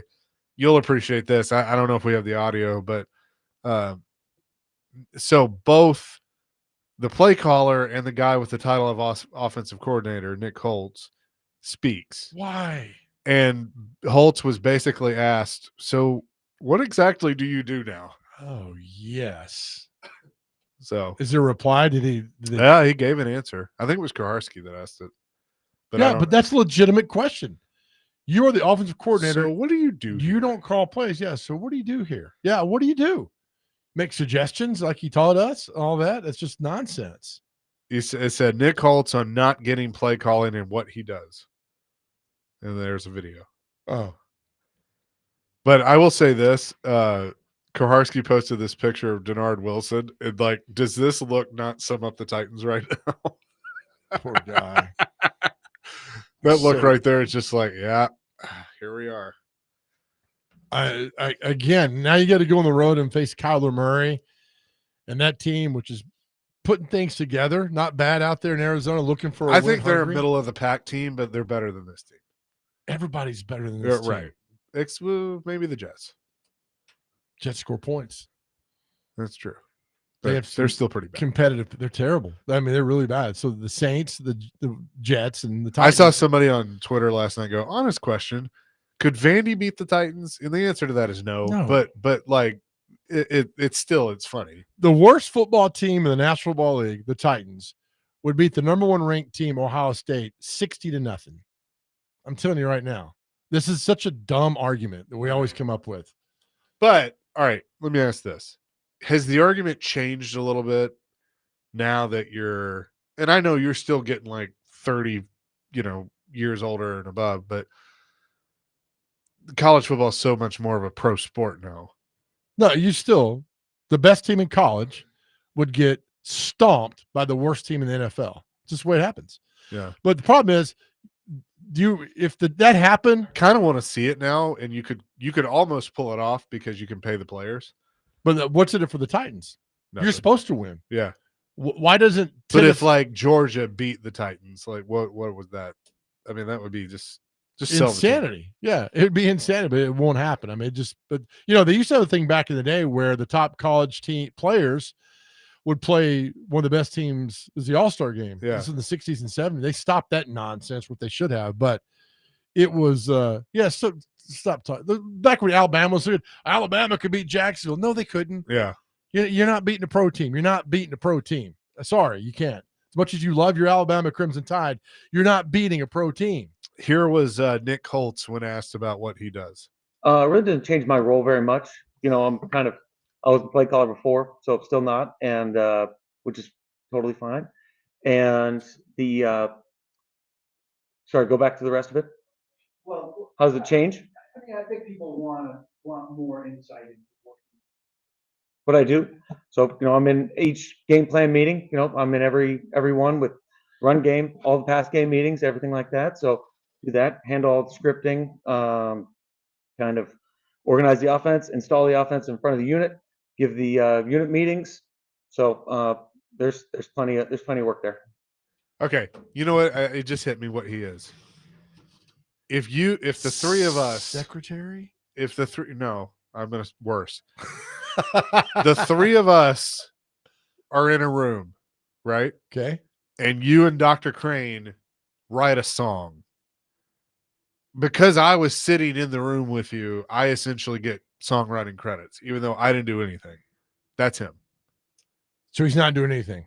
That's what it sounds like. It does sound a lot like that. Like when he goes like, well, I'm still not calling plays, which is fine. So sad. I kind of felt bad for him. Like, dude, are you just here? Okay, do you mind? Can you play it again? Now that we've heard it, I want to process it again. Do you mind? Really didn't change my role very much. I was a play caller before, so I'm still not, and which is totally fine. And sorry, go back to the rest of it. Yes. Well, How does it change? I think people want more insight into What I do. So, I'm in each game plan meeting. I'm in every one with run game, all the past game meetings, everything like that. So do that, handle all the scripting, kind of organize the offense, install the offense in front of the unit, give the unit meetings. So there's plenty of work there. I get the paper, bring the paper in that people can write on. It sounds like It's a really bad important. corporate Teams call. I mean, it's like, what are you doing here? It's like me when I worked in the corporate world. I just made stuff up. I don't know, fake schedules so I could listen to Chase on the show. And I still like the interview you did with Sticks. That was really good. I remember every bit of that. Thank you. So, yeah. And it's kind of like he kind of snickered at himself. Like, I really don't know what to do around here either. I'm like, Kevin goes, that's like taking the trash out. Well, I had to go grab a new bag and I had to take the top off the can and tie up the old bag, and it's like he's that guy. Did he not expect that question? Sure. Why would you trot him out there? This is part of the problem with the Titans. This is insanity. You don't need to bring this guy out. You already got a coordinator now, a guy who calls plays, and Bo Hardegree. Did he not come out today? He did. Okay. We just got this on the text line, and it's from SpongeBob. It goes, if you ever feel useless, remember there's a lifeguard in SpongeBob who saves the fish from drowning. Well done, Kevin. My goodness. But you know what? Dr. Crane had a good point about the OC in name. They thought this was going to go so well. Brian Callahan thought this was going to go so well that Nick Holtz was going to be Brian Callahan 2.0 and get a head coaching job out of this. And no, it ain't happening because you're 3-18. Yeah, it did not happen. 615-737. So what exactly do you do here? 615-737-1025. It's our phone and text line driven by WilsonCountyHyundai.com. More coming. 1025 The Game.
Chasing Big Joe, 102.5 The Game on this Tuesday.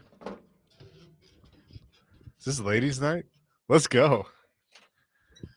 All right. I can see Dr. Crane, you'd have been a hit in the 70s. Disco, Studio 54, all that stuff. Coming in with your the big collars and everything. You'd be great. And your boots, like actually looked like electric slide. Then go to the right here. Yeah, I can see you doing that.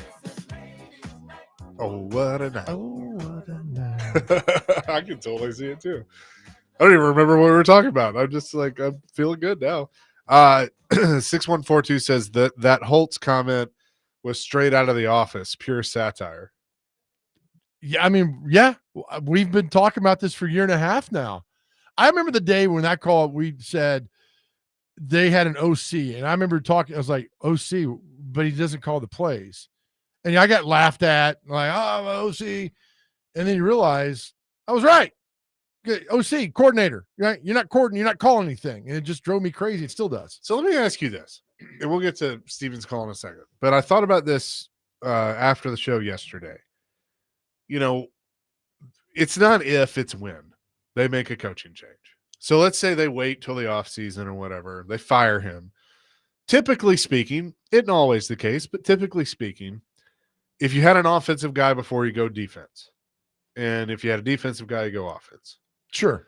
So let's say they want to bring, and I think they should bring in a defensive-minded head coach and then go hire, an offensive coordinator that's going to be really good with the quarterback, knowing that you may only have him for, 2 years or and then he's going to go get a head job. Whatever. I don't care. That's fine. What if they hire Jim Schwartz to be the head coach? Never happened. Why? Doesn't want it, out of the game. He's the defensive coordinator of Cleveland. Bad. He's out of the game. Well, I mean, and he was just here. I just don't think he wants that responsibility anymore. I think, he's been removed from that as a head coach. I don't think he wants, I personally. So you think he just wants to be a DC? Yeah. Yeah. Okay. I do. I just don't. I think he got something new. Because there's just, to me, you brought up Robert Saleh. I don't hate that one. The guy Flores, I don't think you would hire because he sued the league. I think somebody's going to give him a chance, but I don't think it would be the Titans. Spagnuolo was a terrible head coach. He was with the Rams. I mean, Schwartz wasn't great, but he also wasn't terrible. Okay. So I'm looking. He's coordinator now, third year at the Browns. I mean, it's just, his record as a head coach was 29-51, went to one postseason game the entire time and I get he took over a team that was 0-16 in 2008. I just don't know. We need to quit going back to that, the Titans tie-in. Just hire a good coach, and that's it. So you don't think he's a good coach? A head coach, no. I want a head. It's coordinator, fine, and great, but as a head coach, no. Okay. 615-737-1025. Steven wants to weigh in on Nick Holtz. Steven, what you got? Hey, on his answer for the office space, what it is that you do. Yes. Well, in the military, you have to have a letter of recommendation for an award. If you did something really awesome that someone noticed, a letter of recommendation has to be written by someone else for you to say, hey, this guy deserves this award. Look up letter of military letter of recommendation for changing a light bulb, and read it on air if you can, but that's exactly the same answer that he gave. So say it again. Changing a light bulb? Yes, a military award recommendation letter for changing a light bulb. Now you got me. All right, now I'm curious about this military award recommendation. Yep, for changing a light bulb. All right. Am I going to enjoy this when I get there? Oh yeah, I mean it's a lot of writing about nothing, which is the same thing that he wrote, and it basically is changing a light bulb, but in almost more than 2 sentences. Okay, all right. Changing a light bulb is a joke. Okay, I got like 19 things, and one has to do with the military veterans, and I'm not going to read that. Well, if I find it, I'll try to read it to you guys later. Okay. All right. Okay. Do it. Thank Thank you, you. Steven. All right, bye. Yeah, I couldn't find it either. It It's says like- there is no military award given for that. Then it's like green light a vet. I'm like, I don't know what that means. And I'm not going to do anything that makes fun of our veterans. So Yeah, I'll just skip right. on that down. But I mean, that was a whole lot of nothing. And then the picture you sent us about Holtz there, why would you send him up there knowing what's awaiting him with these questions? We do want to hear from him. Hardigree, yeah. Denard Wilson, yes. A guy who sits in meetings and probably doodles. No, well, I'm not doing that. I don't want to hear from that guy at all. Yeah. I'm with you. I mean, it's just But are you? Yeah. Okay. Yeah, I'm with you. Just I mean, I think Cam Ward's with you too. Because he's like tired of how many at the next home game of those t-shirts do we see? a ton. We asked. Yeah. Yep. Yep. Be a ton of those. People making My money with that. my favorite part was at the very beginning, you know, somebody asked the just the toss-up question of, you know, well, what'd you think of today? And he goes, we asked, and they're like, what? Right? He's like, we asked. Can we hit it with Tim for a little bit? Can we bring up after the break the fact that nobody came to his rescue Sunday? Yeah. That We'll talk really about that. really bothers me. We'll talk about that coming up next. Chasing Big Joe, 102.5 The Game.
don't want to get you in trouble on this, but did you get any explanation on how the penalty wasn't called on the hit to the helmet right in front of you? I did not. I made a lot of stink about it to those guys, and I kept asking them how did we not see that? And they those are always when there's that many guys on the boundary, and there's 2 or 3 guys in front of him, and he got a pretty good shot right on the top of his head, and I was mad about it. Certainly that wasn't called. I felt like that should have been a penalty, and again, you can't control what they call and don't call, but I felt like that was a pretty clear roughing the passer.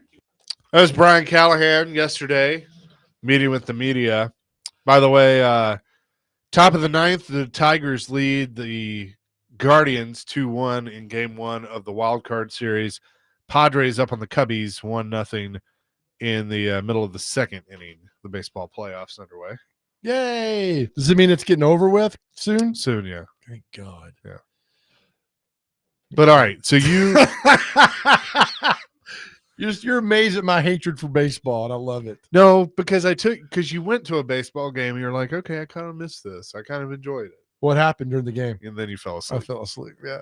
And I had 19 pitchers waiting on me, and I woke up. Yeah, so that's true. I know the feeling. No, I look, when Cam got hit in the first quarter of the day, I mean, it was a bad hit. I was all right, who's got him? Who's got his back, right? Yeah. I'm not a big Taylor Lewan fan. What would Taylor Lewan have done? Thrown a punch. Gone after him, right? Yeah. Nobody can. And I know Tim talk about the fines. I get that. But at some point, you got to defend your guy, man. And nobody defended him. Nobody went out and because Aziz Al-Sharir is we know what a jerk he is. I mean, he's a bad player. You let him get away with that. I mean, no, if you call it a penalty or not, but that's my guy. You're not hitting my guy. You're not. And nobody came to his defense, which means there's a lot of people in that team that just don't care. And that's bad. I'm reading through these texts. Sorry. That's okay. No, but you're right. And there was nobody. I don't know. I just this team is just bad in all the. I mean, there's just so many bad players. Yeah, and it's just like I feel like they're doing. And I forgot who it was. I think called in yesterday and said like, well, Jeffrey Simmons needed to do something about that. Well, he can't come off the sideline. Like, he's not on the field when that's happening.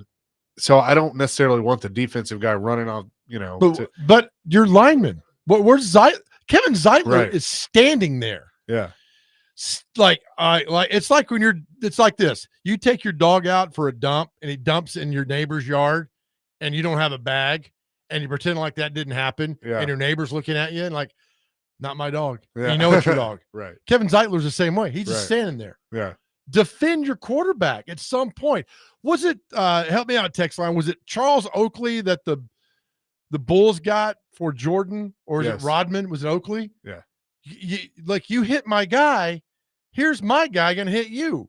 You need an enforcer. And did they get him from the Bad Boys to help take on the Bad Boys? I think they got him from the Knicks. Or the Knicks. One of those things. But Rodman, they used to battle the Bad Boys. Yeah, but Rodman was part of that. Rodman was one thing. You hit my guy, I'm going to get you back. Titans have no grit. Nobody came to his defense, man. And I got a bigger problem with that, and I think with them not scoring any points. Because if nobody's got your back, then who are you playing for? Right. It's a whole new dynamic. No, I don't think there's just a lot of little things that have added up to big things that have come out about this team that just kind of makes me they're just not good. What's the maddest you've seen Callahan? I feel like there was something with Levis. With Levis. Yeah.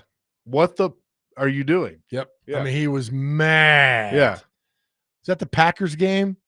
The Colts game. Yeah, one of them.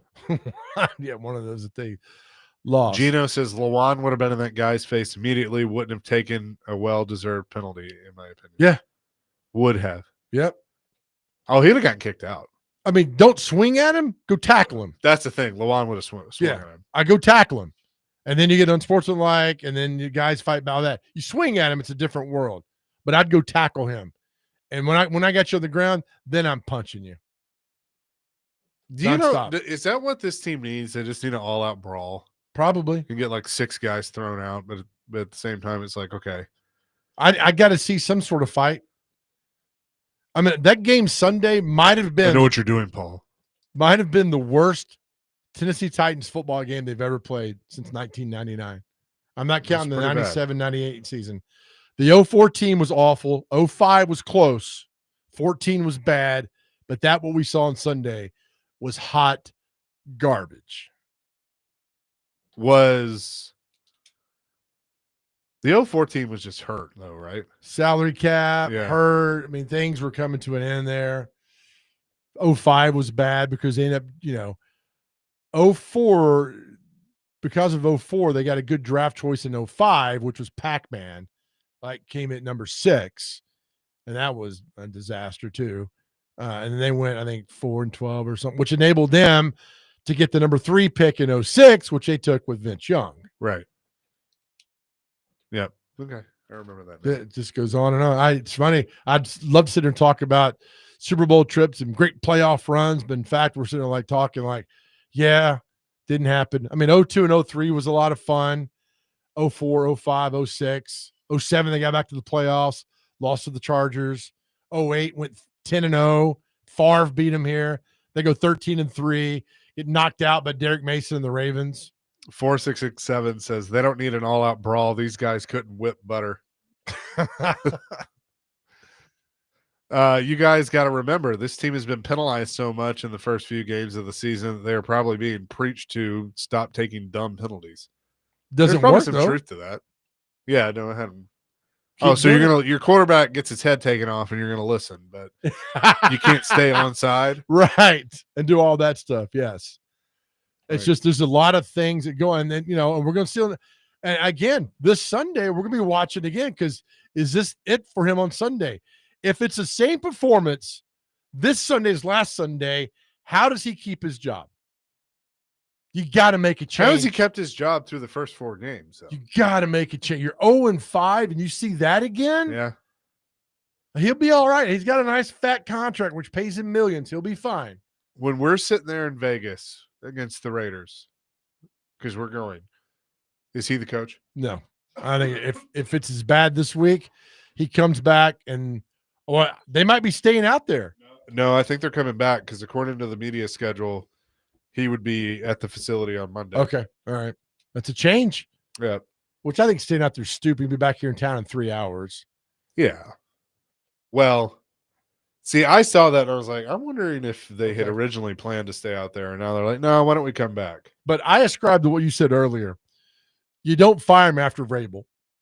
No, because then it was like a knee-jerk reaction. You either do it I think honestly, this would be the week. Like if they lose to Arizona, that's when I would go ahead and do it. If it's not this week, he rides the season out. And I hope you look. It could be after. It could be after the Raiders, but yeah. Go 13-4. Or you wait till the bye. Yeah, go 13-4. Turn it around. I would love to see it. Going to happen? Probably not. But at the same time, you got to do something. And if you're not going to do it now, then just wait till the end of the year. Matthew in Nashville says Callahan is gone before Halloween. That means he comes back. Do you think that they think about, because I'm pretty sure, I mean, there's not many coaches that have been fired in September. It's usually October. Right. And do you think they think about that? Like, well, we don't want to be that. We just let's let him get to October. It could be. I think Mike McDaniel might have been fired had they lost last night. You don't be the first. It's like, here's why we're doing things. I do buy into that. I think that there is a little bit of let's give him every opportunity to pull out of this, so then we can say, hey, we gave him every opportunity. Sure. Yeah. Even better. They're trying to save face as much as they can. Well, of course they are. They don't want to be. I mean, you don't want to keep firing coaches, but hire the right coach that comes in there and does this. But I think with you come back, you got Raiders, you got Vrabel, you go to Indianapolis, you got the Chargers, and then you got a bye week. I just think if it's 0-5, it's done. Here's what Titans fans need to prepare themselves for, because you all throw, like I've seen the text, you all throw out Mike McCarthy or John Gruden or whatever. I think Arkansas may hire John Gruden. That would be a smart move on their part. if he goes to college. Gets that Walmart money, he will. Oh, yeah. But Mike McCarthy is going to be, whether he should be or not, is going to be the top coach that's available because he's got a Super Bowl ring. You can say what you want about him. The fact of the matter is he's got a ring, and there's a lot of guys out there that don't. So that moves him to the top of the list. When you're at the top of the list, you get to choose in all the open jobs. Why would he want to come here? Exactly. No. Like John Gruden. Why would he want to come here? Now, he's not going to have as much of a choice because I think there are going to be some teams that don't want to touch him. Yeah. I'm sorry. Your baseball's on behind you. It's 2-1 Detroit over Cleveland. They had a runner on third, one out. The guy bounces one to the pitcher. The runner on third starts going home like an idiot, gets caught in a rundown, is tagged out. Sounds like he's invested, Chase. And it does sound like he's invested. What does that mean? That you're invested in this game. Oh, stop You like it. It's just- baseball? I like drama. And this guy screwed up. He When it tried to be doesn't cool involve about it. you. Love drama that's involved. Yeah. I'm not a fan. I like the Tigers with the white hat, not the with the white logo. But Oh, instead of that. Yeah. Because Magnum wore the white Magnum one. wore that one. He had. I thought he had the red, the orange, whatever. That one. He did not wear that one. He had the white one. Yeah, you're right. Why would I argue with you about Magnum? I don't So know. Magnum PM, Miami Vice. Do not argue with me. Coming up next, we'll tell you what day it is in celebrity birthdays. Chase and Big Joe, 102.5 The Game.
Chasing Big Joe, 102.5 The Game here on this Tuesday. Hope you're having a great day so far.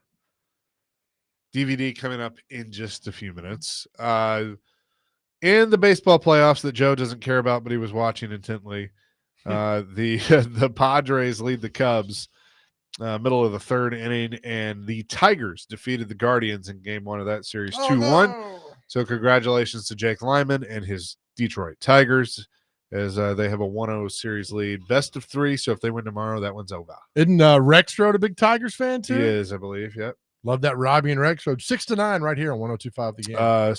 And then this afternoon after the George Plaster show, at 5 o'clock, you can hear the Red Sox and the Yankees in that wild card series. Oh, I mean, how cool is no. that? Can they both lose? And then tonight on 102.5 The Game at 7:30, coverage will begin. The Dodgers and the Cincinnati Reds, which that's an old school rivalry. That is. That's an NL West rivalry. Okay, I like that. Come on, Reds. Yep. Hunter Green on the bump for Cincinnati and Snell on the bump for the Dodgers tonight. Looking forward to it. I expect a full report tomorrow. Well, I'll tell you right now that you will not get a full report tomorrow. You'll get a full report on something. It will not be that. Yeah. All right. With that being said, did somebody leak Brian Callahan's number? I hope not. That's awesome. I hope not. Not awesome, but whatever. With that, let's get to what day is it in celebrity birthdays.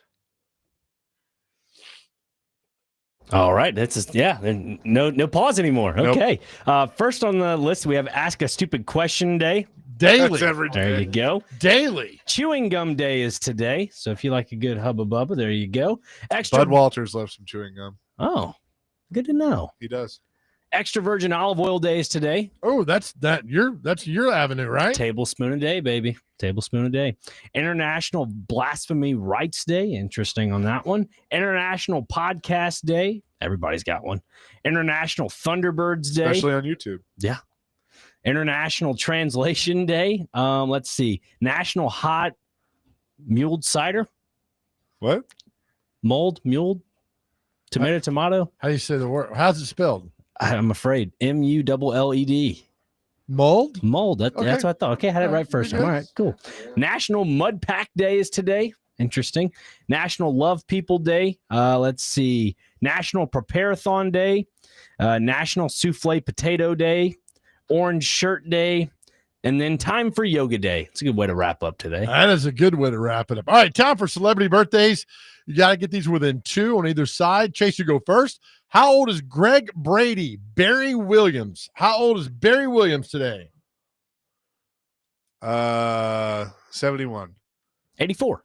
71 exactly. Heck yeah. Good job. 2-0. Dr. Crane, you're up now. How old is the nanny, Fran Drescher? 80. Did I just hear David James go, ooh? 72. That's what he said, yeah. Let's see. I will say 73. 68. Yeah. Still beautiful. Chase, you're up now. The actor Eric Stoltz. How old is he? Was he on that show Las Vegas? I don't think so. He was Rocky Dennis in The Mask. He's also Lance from Pulp Fiction. Yeah. Okay. When he's eating cereal. Lance, answer the phone. 63. 67. 64. Chase up 3-0. All right, Dr. Crane, you're up now, buddy. Trey Anastasio, the lead singer of Fish. Sounds like pistachio. 75. It's a good guess. 74. 61. Oh, wow. Chase, you're now up. How old is her husband created the theme for The Simpsons? How old is Jenna Elfman? Is she really married to Danny Elfman? Yeah. I didn't been know married that. for years. She was on what? Dharma and Greg? Yeah, that's right. 61. 70. 54. Chase is up 3-0. Going down a few more here. Don't know who that is. Oh, actress, Dr. Crane, this is you. Actress Lacey Chabert. She's been in a bunch of Hallmark movies. Oh, okay. Like Christmas Hallmarks? No, like Laverne Hallmarks. I don't. What do you mean? Okay. Yes. All right. 55. Who? He's getting mad. He is getting mad. Who was it you were asking? Lacey Chabert. Oh yeah, Party of Five. Okay, Party of Five. Yeah. She's pretty.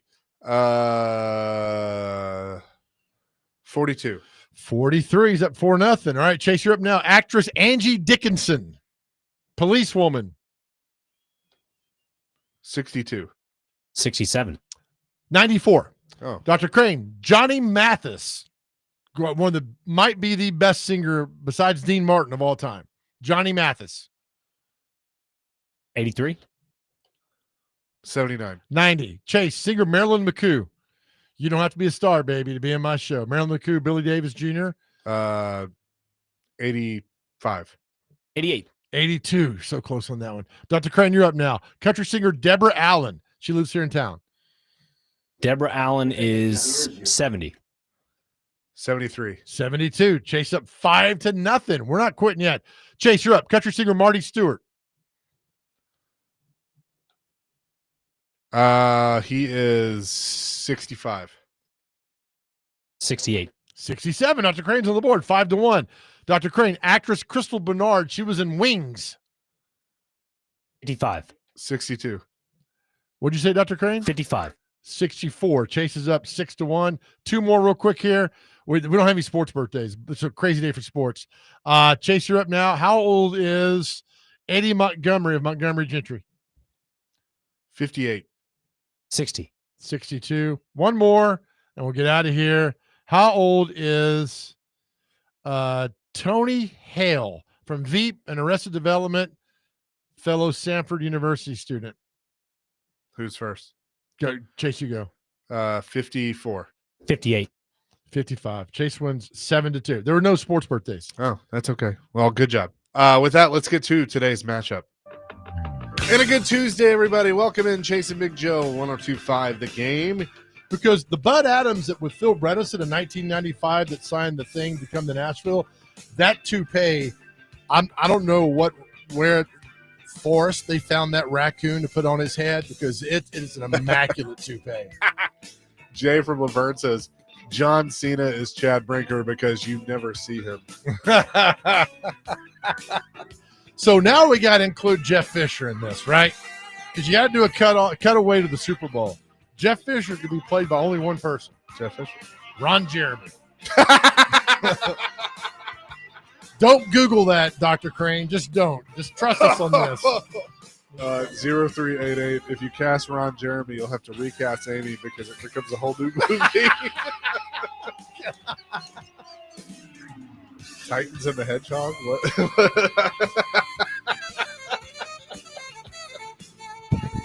Thanks so on. Hello. It's still on. Woo! Rob Riggle, friend of the show years ago. Not a video. Yep. Kobayashi. Num, num, num, num.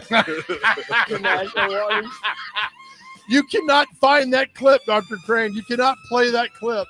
Yeah, You're not allowed. Well, he'll find it. Don't worry. Am I going to enjoy this when I get there? What would you say you do here?